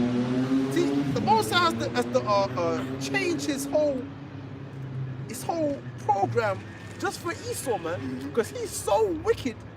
And the Most High gonna say, no, I'm gonna destroy you, man. I'm gonna make an end of you. I'll make no end of all the other people, but you're an exception. You gotta go. That's how you know it's bad. It's bad, the man. apostles brought out last week in their lesson. There's only a few times in the scriptures where the Most High himself repents, but there's a difference between repenting and like actually not wanting to do something. So like a few times the Lord just came down like, oh no, change the program. So that's a change of program, because the Lord made it where the nations would be forever, but the program changed when the wicked gets exterminated. That's a beautiful. Like they say, exceptions to the rule. Yeah. So there's an exception to the divine order of things, because there is a crooked seed, man, a little perverted demon. But technically, there was no change anyway, because that was the plan in the beginning initially. That's crazy, yeah. It's heavy. That's crazy. Although he changed it, it was still not a mistake. There's no mistake. No Show, mistakes. showing you that the Most High, he's unpredictable. Fooey. Yeah. You can't predict the Most High. The Most High might make his word, Yeah. but then you never know. He might change something. And That's he can what- do that too. So like, He that's can what you change something, man. He can change something in his own word. Yeah. So like to back your point, Elder, that's why the elders brought it out. The word mathematics and math means truth. Yeah. And it's something in maths I was checking out the other day. You got the line of variance here, and even in a straight line you have curves. Imagine in a straight In a line. straight line you have curves. You're right. So the Lord can say something, Yeah. but within that saying, it Right. can go left, right, left, Same right, way. left, right. Same way. Which is no mistake. Yeah. See, that's why they say that you know what they're saying about the Most High moves in mysterious ways. Serious ways. You know, guerrilla warfare, man. You Yeah. know what I'm saying? Doesn't matter war. Yeah. Precept for you. I was just going Oh, no, to, go on, I was brother, going go to say, on. because by that time Esau would have played his part, man. He's the wicked. Yes. So we're going to dwell in righteousness. So what we're going to need Esau around for? Yeah, it's no point. He's done what he had to do. Right. Now it's time to go. Right. Goodbye, Esau. Scriptures talk about they're going to be like as a dream. You know Yeah, what I'm it's saying? gonna- Job, yeah. it's going to be as a dream. Yeah. You know what I'm saying? Yeah. Like, Chased it's away. like you're going to be. It's like you're going to be sitting there one time just thinking, do you remember them cats that were just running right on Damn. the earth? You know what I'm saying? What happened to them? Yeah. No one's going to miss them, man. God. But that's mad because after 1,000, don't mean to cut this. You gotta finish that now. In 1,000 years, when we wipe out Esau, Israelites are still gonna be born. Yep. And they're not gonna know nothing about who Esau Edom was. They don't even wanna know what Edomite even looks like. But we're gonna remember. The older generation. We're gonna remember, and then the Israelites that are being born 1,000 years into our kingdom of heaven. They'll be like, who's the wicked, daddy? Who's the wicked? Oh, that's deep what you're saying. I hear what you're saying. Yeah, man. yeah, you know. yeah, So the ones that 1001. cop. Yeah. 1001 AD. You know, you got the newborn babies, man. Yeah. Not gonna know. Yeah. Yeah, year old and like, yeah, what? Who's Shasha? What's his name? Shashua. Shashua, man. Yeah. Shashua. Yeah. You're gonna be like, oh man, you don't know about them. You don't know about what they did, man. There's a reason why you don't know about them right now. You ain't seen them. But brother, you know what it reminds me of? You don't need to know about. Yeah, you don't even need to know about them, man. I tell you what it might reminds pervert me your of. mind. When you're in the kingdom, right? When you're in the kingdom, when you have the children sitting around, and you got your marshmallows, you know. And you always have that man there talking a story, and the kids are saying, "Wow, tell me more, tell me more." And, you know, they like to hear it, you know. It's like a story, man. The bad guy, good guy. You know what I mean? That's why I say this man will be chased away like a dream, Yes. like a vision of the night, man. I'm going to read it. In the vision of This is the Job 20:4. It says, knowest thou not of this knowest thou not this of old, since man was placed upon earth, that the triumphing of the wicked is short, and the joy of the hypocrite but for a moment? Though his excellency mount up to the heavens, and his head reach unto the clouds, yet he shall perish forever, Wow. like his own dung. No They which matter have what. seen him shall say, where is he? Yeah. He shall fly away as a dream, and shall not be found. Yea, So it said, they that see him shall be what, like, where is he? So who saw him? Yeah. It's us, man. We saw this man. Yo. We saw this man like a Yes. green tree. Wow. Spread himself like a green bay tree. But what we saw Yahweh Shai come and take him from the roots out. Heavy. Right? We saw him. But now it's like, where is he? Because we actually saw his extermination. We was actually living 1,000, because when Yahweh Shai came, that was the end of Esau. And then Jacob was the beginning of it that followed. Absolutely. So we transited into the kingdom. So in 1,000 years later, we saw the whole captivity of Esau, Edom. To 1,000 years, we saw his whole house exterminated. So it's like, where is he now? We saw him, but now it's like, where is he? So our children are coming after 1,000 AD in the kingdom. They're gonna be like, where's Esau, daddy? And they say like, man, I'm going, man. You don't worry about that, man. That's none of you. That's it'll be more that's like grown folk business. they hear the root, they hear like old stories, and they're asking you, who was Esau? Yeah, you know what I mean? yeah, yeah. Who was this Esau? Yeah. Like, that everyone's like, all the kids are talking about. You know what I mean? It's like, Yeah, God. you know? Yeah, go on. It says, verse 8 says, he shall fly away as a dream, and shall not be found. Yea, he shall be chased away as a vision of the night. There you go, there you go. The eye also which saw him shall see him no more. See that? Neither shall his place any more behold him. See, he's gonna be wiped out.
Here's the patience and the faith of us Israelites, right? To see the captivity of our enemies, of those that have been us into captivity. Right? We're going to see their children restore our goods. Well, man, that's a long time. That means we're going to be like hundreds of years old, man. That's the immortality. We're going to sit there and see generations of Esau Edom. We're going to see Willie Lynch. We're going to see get off the Jeremy.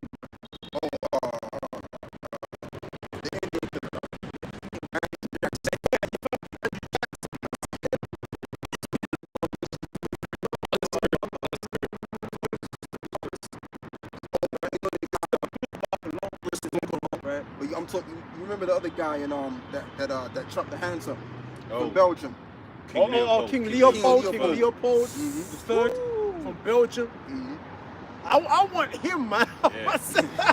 Because he never even went to Congo. And on the change topic, but he never went to even Congo, man. But yet he was the one issuing out them decrees to his henchmen in Congo, man. So he's got to get got. There's a guy called Thomas Thistlewood. He's got a catalogue, like, you know when you got like a library shelf of diaries of him noting down his sadistic punishments to Jacob. But we're gonna get him. Yeah. He's gonna get got. We're gonna have him, right? The guy that used the pair, man, the pair. We're gonna get them, right? All them, even them female Edomites,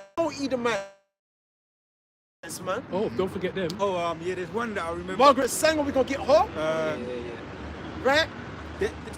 Madame Delphine Dolores, right? Yes. I just always remember that name. She was in where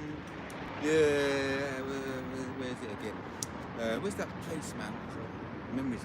Think about another woman. No, hold it. Mississippi. But she had a pub on top of on a corner. And she used to have people. She used to have Jakes go up there. She used to deform them, cut off their arms. I don't want to go into detail, but one thing she did was she cut off arms and limbs and fixed them back together to make the man look like a crab. Madame Delphine Dolores in the 18th century, around 1830th century.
the infidels, man. You know, they talk about the scriptures and they say, oh, slavery's in the Bible, like, but we haven't got a problem with that. Yeah. That's the thing. They think that we've got a problem with that. Yeah. The difference is that the way Esau done it, he took it too far, man. Yes. You know? So now, because he's done that, he has to be repaid for that. But you know, there's nothing. You know, the way we used to do our thing, that was indentured, man. You know, there was an agreement made. It wasn't chopping off the breasts of women, cutting up babies out the stomach, feeding babies to alligators, putting the devices up people's bottoms to torture them, and all of that madness that Esau's done, man. You know, knocking out teeth to force feed, breeding people like cattle. So that's why he's got to pay. Hanging women on a tree and then slicing their belly open, and that's kicking the babies. Kicking the bit. Oh man, come on. There's a horror story in the baby's head, though. Because, and could I just say one thing? Because the thing with slavery, right? Like, we're in slavery right now. We're working like, let's just say you working like fucking Asda or Sainsbury's or whatever. That's slavery. Yeah. You're not, you know what I'm saying? Like, that's all it is. It just means you're employed. Simply put, you know. So you had Israelites that had other Israelites in slavery, but it was just work. It's like I gotta go to work and you know, pay the bills and all of that. That's all it was. No big deal. And they wouldn't leave broke, man. At the end of their service, they're not leaving broke. And that's why you got these jakes out in Babylon still begging for reparations, man. They didn't get what they were owed, man. And they will never get what they're owed until Esau's taken out and we're in the kingdom. Zechariah 1:15, and I am very sore displeased with evil that are east, for I was but a little displeased, and they go forward with eviction.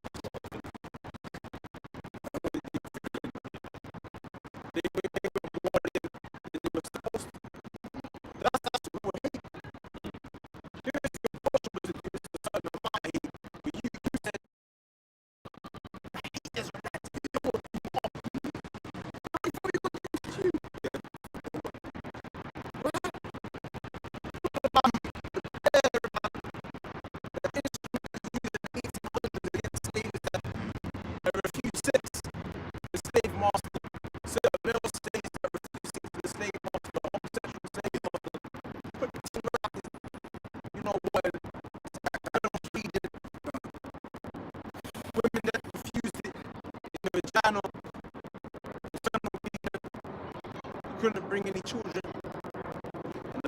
This man is the devil, man. The devil that deceived the whole world. Right? Like, you know, people that join hands with the devil. He has to join hands with the devil. We don't want to get away with what he's done. Right? The judgment has been set. Right? Portions have been given. Their portion is to receive of that judgment. And no matter how much you try to comfort their hand and make their hand warm and comfy, holding their hand, man, you know what I'm saying, make it more comfortable for them and, you know, in their paradise. Man, so no! And there's a reason why they say to us to get over it. Because they don't actually know that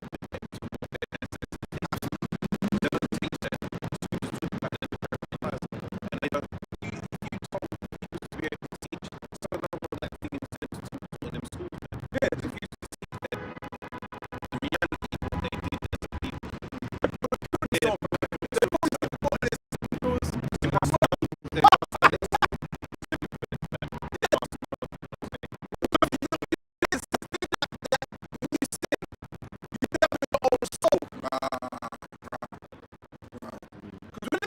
Learn about what they did is that your heart, you're really doing evil to yourself. You're damaging your own soul.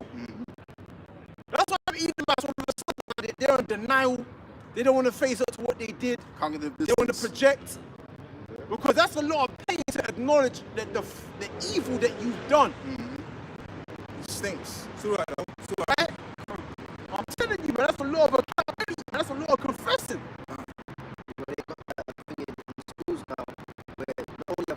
Down the history and the religious studies, they're debating right now the subject of Ari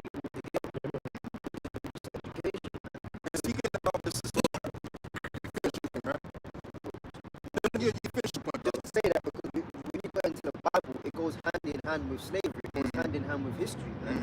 And like the students, even when I was in school, students were asking questions like, well, you know, there's a link, surely, you know, and the curriculum doesn't cater to telling the truth, man. Yeah. So they want to wipe out your understanding of God and all history, man. Like that time, I keep saying it. It was in the older books. When the police came, they said that us showing what you did is hate. So us Yeah. What? How? What? Like how? But you showed hate. You know? What we have is a photograph, man. A black and white photograph of your hate. Talk about we're showing we're showing your hate. And you gotta pay for your hate. Take accountability. Your police badges and shit, man. Ain't got no choice, man. But you know, I don't cut you, brother, because I want to bring something out. Because you brother was talking about something about how the educational system is disassociated from history. There's this guy named Henry Kissinger. He was speaking about this, and he was warning about the woke culture being a threat to national security. In the sense of, if the American people know the real history of America, it's so cruddy and dirty that the American people are not going to want to side and defend their country because of the wickedness that the country is made out of. So that's what he was basically going into, how that would be a threat to national security. So what you were saying, how wickedness hurts, how it hurts a man, that's exactly what it is. See, so wickedness got so deep with Esau Edom that even certain Edomites, their tongue is falling upon themselves. They didn't even want nothing to do with their own people. They want to. They're trying to camouflage among the Israelites and say, you're the same people. They want you to join with them now. That's That's it. exactly what they're That's doing, only brother. that wickedness, you destroy your damn self, man, in the process. Wickedness might seem sweet in your mouth, but when they come digest now, It's they bitter. come bitter as hell, so much so you don't want nothing to do with the motherfucker, man. And when you take a shit out of that bad boy, you shitting diarrhea and all that, man. Smoking brimstone. Brimstone your ass, man. Literally, like that's how I feel, like hot in the ass and shit. That's when you ask them, these Edomites. We used to do it like back in the day. Are you reaping the benefits of your forefathers? No, I go to work. You know, I work hard. No, man. The system is built to cater to them. Absolutely. So they're still reaping off the cotton fields to this day, man. You know, the wickedness that you're doing, it's like it's so much bullshit, and so much toxin, and so much death that even your own people is distasteful in their mouth. So they that's what you have to put them whistleblowers, man. Coming out and exposing their own people, man. Their own tongue is falling apart themselves. Who did that? The Lord did that. And they're saying, listen, man, them damn JABs and right? It's for the shit. They're trying to kill us all. Yeah. You got even Edomites protesting. Hardcore. How you gonna be protesting against your own kingdom, your own government? That's the Most High, man. Oh yeah, there was one on the way here today. This one's about vegan, the anti-meat protest. Anti-meat. So many of them. But it's big, man. It's still big. Oh yeah, there's another thing as well I wanted to say, right? You're talking about the whistleblowers. If you tap in Bill Maloney, right? He's talking about all the MPs and the Queen and the beautiful Queen and everything. That he was personally passed around and used as one of those sex toys. Bill Maloney. It looks like it could be like Irish or Scottish Jake. Yeah. Because they get people if they're in disadvantaged homes or children's homes or whatever. Orphanages and shit like that. But they usually treat them such a way they break the spirit. But this guy seems to have a certain amount of maybe the Irish fighter in him, that is still able to bring out what the Queen and all the everything, expose everything, the Ninth Circle. But man, I want to know everything, man. I do want to know everything, but more towards when I got the spiritual power to solve it. Because sometimes it's not good to know too much when you can't solve the situation, man. I want to finish my point on this because I think this goes into what if you continue to teach the real history of America and all that stuff, then because it's all repetition, it's narratives. And narratives are to change people's lives. So if you're teaching the true narrative of what happened, this and that, and the third, then the American people, they're going to disassociate from the wickedness of what America was now. It stinks so bad, you gotta get away from that shit, man. So that's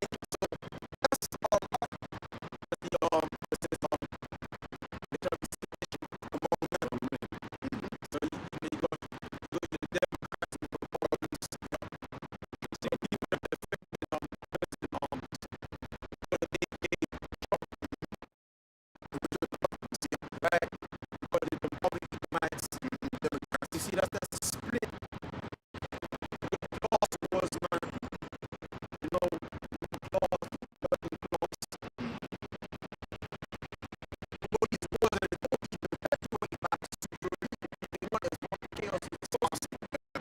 Bring about their new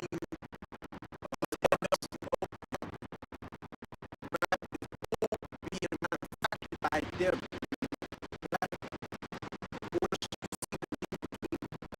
This man, that man, bring about more chaos, man. You know, yes, yeah. Oh, yes. Trauma, man. So there's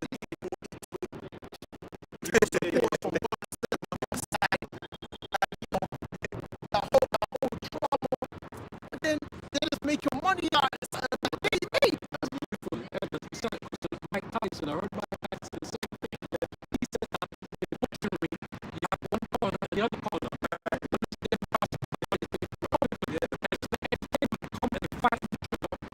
Entertainment, Yeah. but they said they're all together, they work together. They're all working together. That's what I was going to say, because listen to this, right? I was thinking about this the other day. So I was watching all the news and reading all the papers and that, how they was basically drilling out that Liz Truss, the same person that they just was happy to put into power. Yes. But now she's shit on the shoe, yeah? And that's because they want you to be angry at her. Right. They You want see that? They're Coercion. putting that out there. They put that there. So all you're reading the paper, you're thinking this bitch is taking a piss.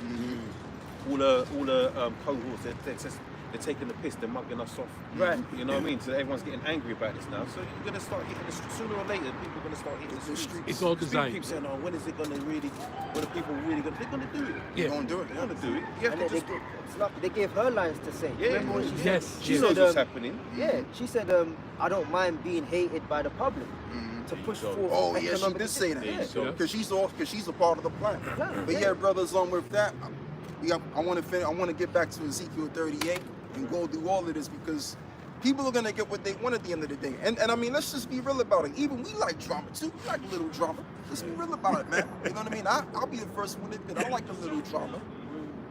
Chariot right there. It's hard to see. See the little fluffy cloud right there. If you look above, there's a star, right? Still, but just to the left Yeah, of it. yeah. That's a chariot. I That's a can chariot. see- I can see That's a two chariot. of That's a them. chariot right there. I can see two of them. Yeah, I can that see it. I one can see it. I can see it. And that one too. Wow. The one that's moving. Yeah, can you see it?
actual film that actually explains that of Russia invading America.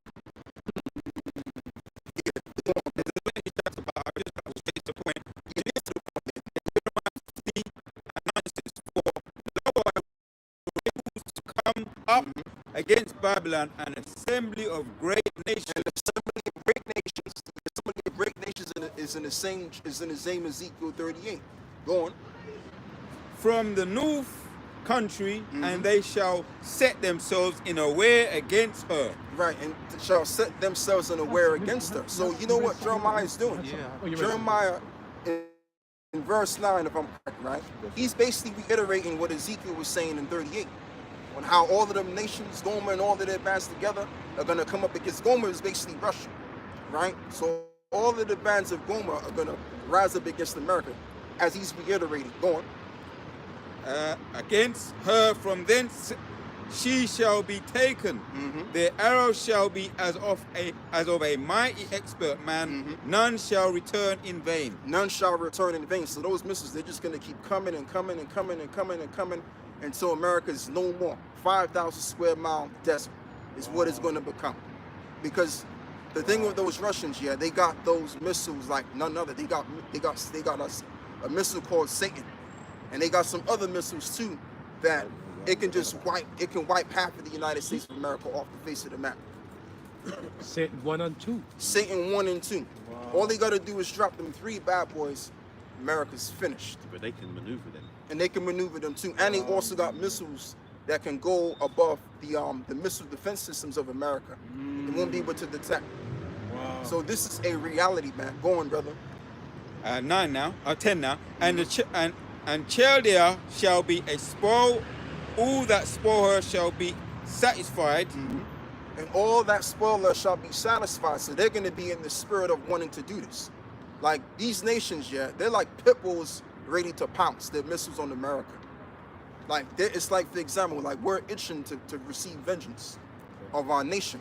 They're itching to receive vengeance of America because of what America's been doing, and England as well. Go on, brother.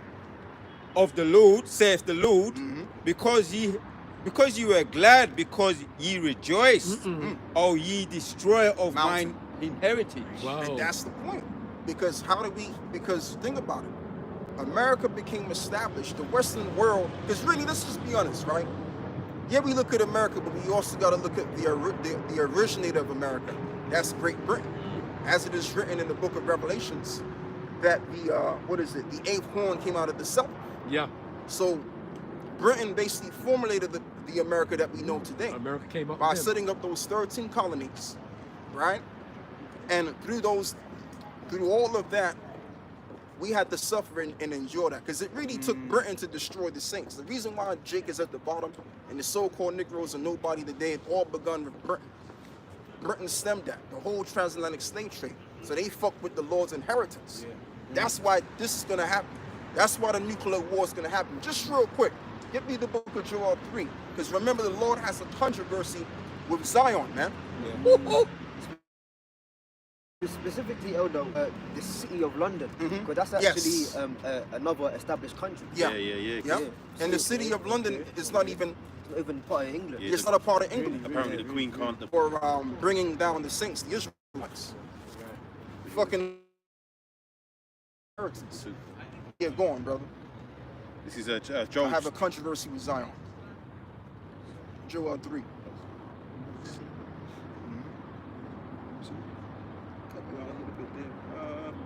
Yeah, you got some different Bible, man. But I'll help you out, because I got the scriptures too.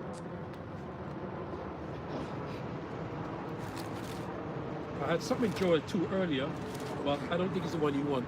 Nah. We'll get that later, though.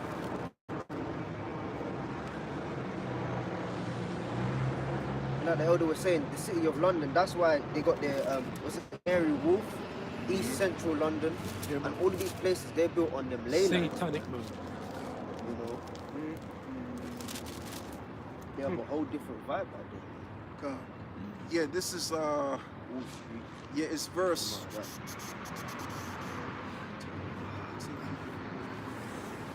Lay their bodies down for them that went over. Oh yeah, that's scripture. so-called white man's world, they became great off of Jacob. Hey, you remember, even down to Hyde Park, even down there it's all pure, that where it's laid, down that place there, Hyde Park. It's all satanic too, you know. You know? It's in verse 4, man. I tell you what, stop in verse 1.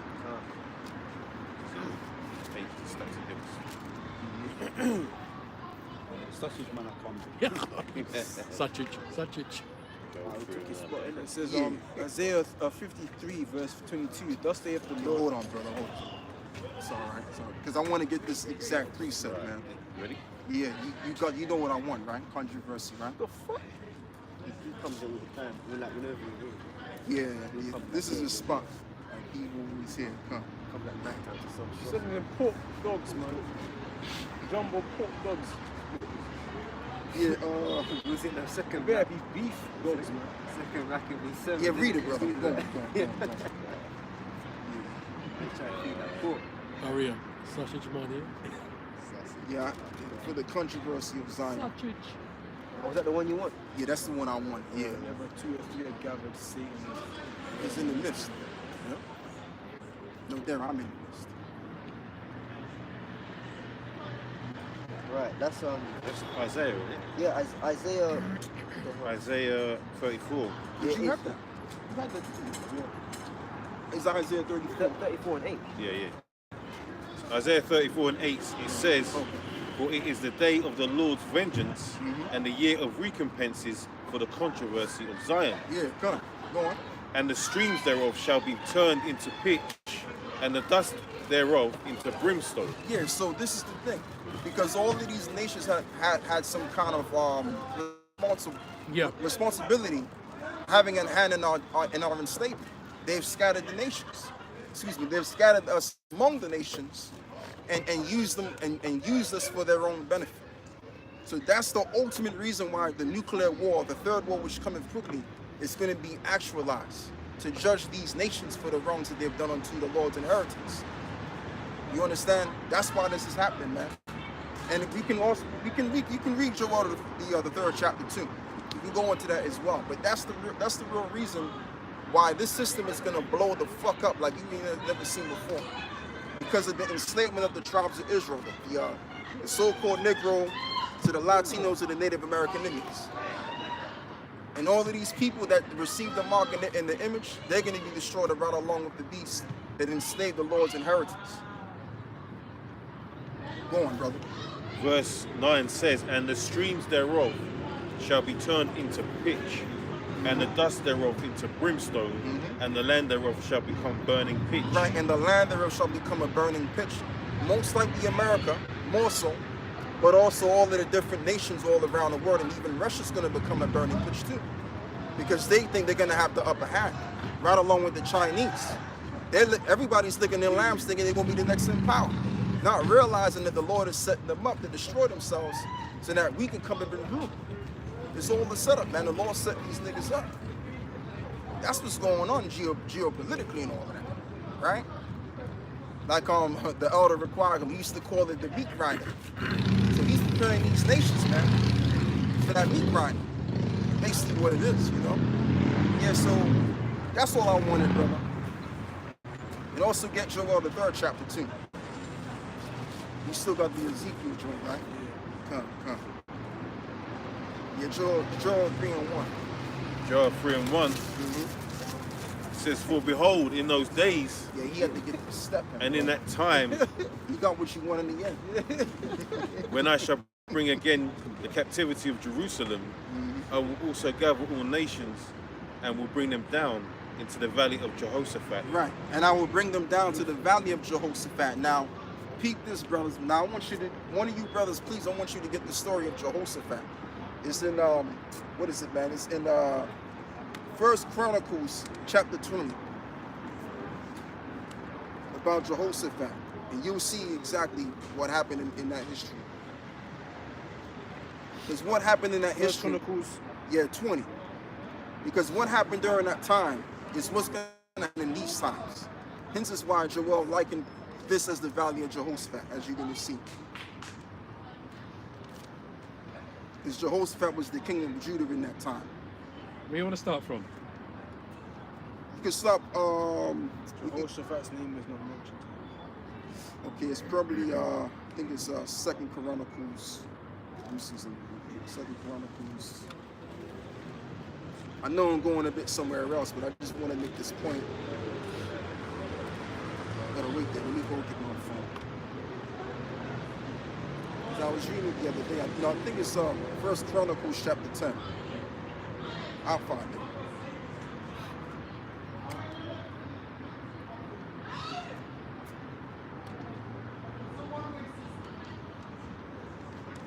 Second Chronicles is something it's mentioned a lot. Yeah, Jehoshaphat, right? Second Chronicles 17. Yeah, you see something real quick. It's 4. But anyway, you know what? I remember the story. You don't have to read the whole story. Yeah, read that again. I remember the story. Right, Joel 3:1 it says, I'll break it down. Go on.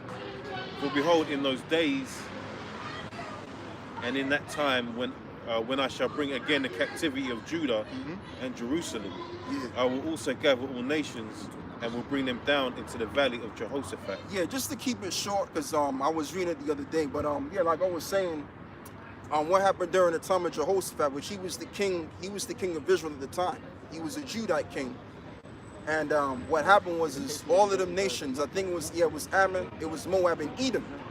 3 of these nations wanted to come up and conquer us and destroy us forever, right, from all the land of Israel.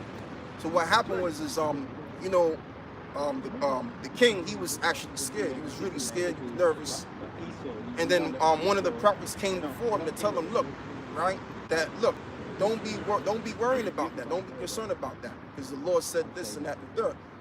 So what happened was when they were on, just to fast forward now, so now when they were on their way to persecute us, guess what happened? All of them nations, the Moabites, the Ammonites, and the Edomites, they basically hit each other together. But we was already in the bushes. So when we was in the bushes, we was watching these nations.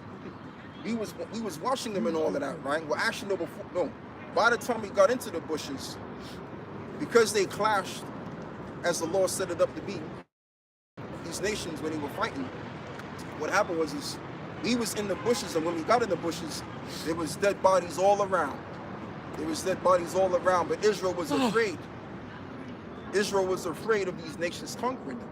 But the Lord set the nations up to basically be judged because they had the idea of conquering the Israelites. So now let's go back to Joel, because the same thing's going to happen in these times. And guess what? The Israelites didn't have to lift up no hands to fight these nations, because they all killed each other. That's why it's known as the land of Jehoshaphat, because Jehoshaphat means the Most High's judgment on the nations. So with this nuclear war coming, check this out. This is a war we didn't have to get involved in, but we're still going to overcome and receive the kingdom without even having to fight. Just like how our people did at the time. Go on, brother. Joel 3:2. I will also gather together all nations and will bring them down into the valley of Jehoshaphat, and will plead with them there for my people, for my heritage Israel, whom they have scattered among the nations and parted my land. And they have cast lots for my people, and have given a boy for a harlot, and sold a girl for wine that they might drink. Yea, what have ye to do with me, O Tyre and Zidon? That's them Hamites and all that, because during the time when we conquered them, they were dwelling in them regions, and Canaanites to be exact, and Philistines to be exact. Go on. Not the Canaanites, but the Philistines. That's what you have. That's why you have a part of Israel called Palestine, going back to that name Philistine. Go on, bro. And all the coasts of Palestine, will ye render me a recompense? And if ye recompense me swiftly and speedily, will I return your recompense upon your own head. Because ye have taken my silver and my gold, and have carried into your temples my goodly pleasant things. Yeah, that's what the Greeks did. That's what also the Romans did too. They did all of that. Go on, brother. The children also of Judah and the children of Jerusalem have ye sold unto the Grecians, that ye might remove them far from their border. Yeah, because those Hamites did deals in West Africa to sell us to the so-called white people. That's what happened. So all of them nations that had a hand in our downfall, they're gonna have to suffer the consequence. And what is the consequence? These nations fighting each other like they did during the time of Jehoshaphat, killing one another while we get the upper hand eventually at the last. So this is what's getting ready to go down, man. You know what I mean? So I just wanted to bring that out right there because, you know, we were speaking about something and that led up to that. But let's get back to the main scripture, Ezekiel 38. Right. So it says, verse 11, and thou shalt say, I will go to the land of unwalled villages. I'll go to them that are at rest, that dwell That's why- safely, all of them, That's why you dwelling moved. without walls and having neither bars nor It's mental. I gates. tell you what, brother, skip the verse because we've already broke that down already. To take a spoil and to take a prey, to turn thine hand upon the desolate places Right, that are now inhabited. right, to turn thine hand upon the desolate places which are now inhabited. So this is referring to the Russians invading Israel with those Amalekite bastards in them. When you read this, it sounds like the Russians are going to be there when we get there. No, it's referencing them Gog and Magogites going down there with their jet fighter planes and their nuclear arsenal and their military to go against those Amalekites down there. Because eventually they're going to invade Israel, and a portion of their military is going to invade America too. Go on, brother. And upon the people that are gathered out of the nations, which have gotten cattle and goods, and dwell in the midst of the land. Yeah, and that dwell in the midst of the land. And the reason why he, huh? That's, yeah, read it again, brother. To take a spoil and to take a prey, to turn thine hand upon the desolate places that are now inhabited, No, he's talking about Israel. And I'll explain it. Go on, brother. and upon the people that are gathered out of the nations, which have gotten cattle and goods, that dwell in the midst of the land. Right, that dwell in the midst of the land. Because when you read the book of Isaiah 60, it talks about how in the land, all of them nations, they're going to give us all of their spoils. So everything is going to be happening in Israel when we get into the land of Israel. So when it comes to the cattle and all of the spoils, which the nations are going to be included in the spoils, it's going to happen in the land of Israel. So he's basically letting it be known that they're going to invade Israel, where we're going to be in, and as well as the spoils in there that's going to be given to us in that land. Go on, brother. Sheba and Dedan, and the merchants of Tarshish, with all the young lions thereof, shall say unto thee, art thou come to take a spoil? Exactly, because in that land, if you somebody Isaiah 60, because it talks about that. It mentions Tarshish and the spoils there. Because remember, the kingdom of heaven is going to be beautified. Jerusalem is going to be beautified with all of those elements and those spoils. That's going to come from those different nations. You know what I'm saying? So that's why it says, "Are you come to take the spoils?"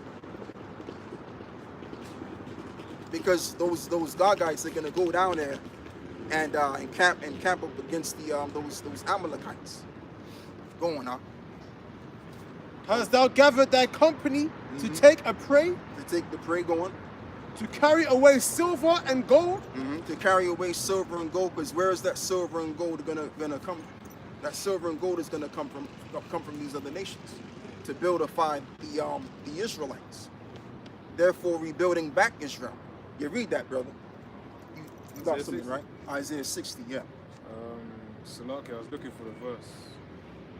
Oh, I thought you had it. Yeah, Roman, if you could get Isaiah 60 from the top. No, you know where it reads, where it talks about how we're gonna get gold and silver. It's somewhere in Isaiah 60. Let me see if I can find that. It's 6. I got it in 6 here. Oh, you got it. Yeah. You're going now. Anybody that got it, they might. Let me start from 5. Isaiah 60 verse 5. Then thou shalt see and flow together, and thine heart shall fear and be enlarged, because the abundance of the sea shall be converted unto thee. You going? The forces of the Gentiles shall come unto thee. The multitude of the camels shall cover thee, Yeah. and the dromedaries Meaning the camels going. of Midian and Ephah, all from Sheba shall come. They shall bring gold and incense, They shall bring gold and incense. Go on. and they shall show forth the praises of the Lord our power. Building back Jerusalem. So now when we go back to this now, in Ezekiel 38, let's read that again. Ezekiel 38, it says on verse 13, Sheba and Dedan, and the merchants of Tarshish and all the young lions thereof shall say unto thee, art thou come to take a spoil? Come. Hast thou gathered thy company to take a prey? To carry away silver and gold? Right. To take away cattle and goods, to take a great spoil? So again, when you read this, it sounds like the Russians are coming to get us to take our spoil and what the nations are going to give unto us. But that ain't talking about that. Because when we get into the land of Israel, there's going to be peace. And Isaiah 60 is going to happen. So it ain't talking about the Russians coming after us. By then, when we get into the land, they're going to be our slaves. Go on. Therefore, son of man, prophesy and say unto Gog, thus saith Yahweh the Most High, in that day when my people of Israel dwelleth safely. Right, because that's what I'm talking about. So what he's saying right here is that they're going to come up against the land of Israel overall, where all of that good stuff is going to be happening. So those Amalekites are going to get fucking bombed to fucking death. Yep. That's what this is talking about. All right, it ain't talking about when we get there. That's going to be happening. No, by the time we get there, everything's going to be peaceful. Jerusalem is literally going to be that city of peace, and all of them nations are going to build back the desolate places, the ultimate place, which is Jerusalem. Okay, that's what that is. You know, and the reason why I wanted to bring that out, because Russia and the whole Russian-Ukraine situation is going to lead up to this point, which is also going to bring about the downfall of this civilization. Go on, brother. Luke 1:71, that we should be saved from our enemies and from the hand of all that hate us, to perform the mercy promised to our fathers, to remember his holy covenant, Yes. the oath which he swore to our father Abraham, Yes. that he would grant unto us, that we, being delivered out of the hand of our enemies, might serve him without fear, in holiness and righteousness before him, Right. all the days of our life. And that is the point, that we will serve him without no fear. Now, if you go and read Isaiah 60 or one more time, if you can read to me, there's a verse where it reads that we're going to be dwelling in peace, and that no violence will not be heard in none of thy dwelling places. Find the exact verse. So that's what it's talking about. It's talking about those Amalekites getting bombed to smithereens. Okay, I'm going to keep saying it until it sounds hideous. When we get into that land, it's going to be totally peace. It ain't going to be like, oh, well, them Russians, oh, when we get in there, oh, them Russians are going to come when we get in there. That's not going to fucking happen. It says in 18 there, Isaiah 60 verse 18. Okay. Violence shall no more be heard in go. the land, wasting no destruction within the borders. God. But thou shalt call thy walls salvation. There you go. And thy gates praise. That's enough. That's explanatory. Thy gates and thy wall shall be called what? Salvation. Yeah. So when you read it, when you read certain precepts, sometimes you gotta read between the lines. You gotta read it from a more of a keenly perspective. Yeah. Because if you're reading it from a basis perspective, and you're gonna go way off of it. Sometimes the scriptures are metaphoric or symbolic of something. Or at times, sometimes the prophets, when they had got certain visions, they were breaking it down the wrong way, because they were in a certain particular time. All right, or when they got the visions, they couldn't put two and two together. So now we're in the time of the last end. We can break it down more effectively, because we're in the times of what the prophets envisioned. Go on, bro. You got some more on that? That's it. A little bit. Over Isaiah 65, yeah? Okay, yeah, read that. Isaiah 65 and 18 says, but be ye glad and rejoice forever in that which I created. For behold, I created Jerusalem a rejoicing, and a people a joy. And I will rejoice in Jerusalem and joy in my people. And the voice of weeping shall be no more heard in her. Yep. Nor the voice of crying. No, the voice of, there you go. So when it says Sheba and Dedan, that's referencing all of them Hamites, which them Hamites are going to be our slaves in that time. That's all it is. Enough said. So the point of the matter of this live that we was doing is basically speaking on what's inevitable, the destruction of the people of Edom, because you have the Edomites that are called Russians, which are the modern day Medes, which are Japhites, which were siding with the Persians. Because now what I want to talk about now, back in the day, back during the time of Babylon, ancient Babylon, Daniel was prophesying about the war which was going to take place between the Medo-Persians. That the Medo-Persians would take down ancient Babylon. So being that America is old daughter of Babylon, the same thing is going to happen all over again.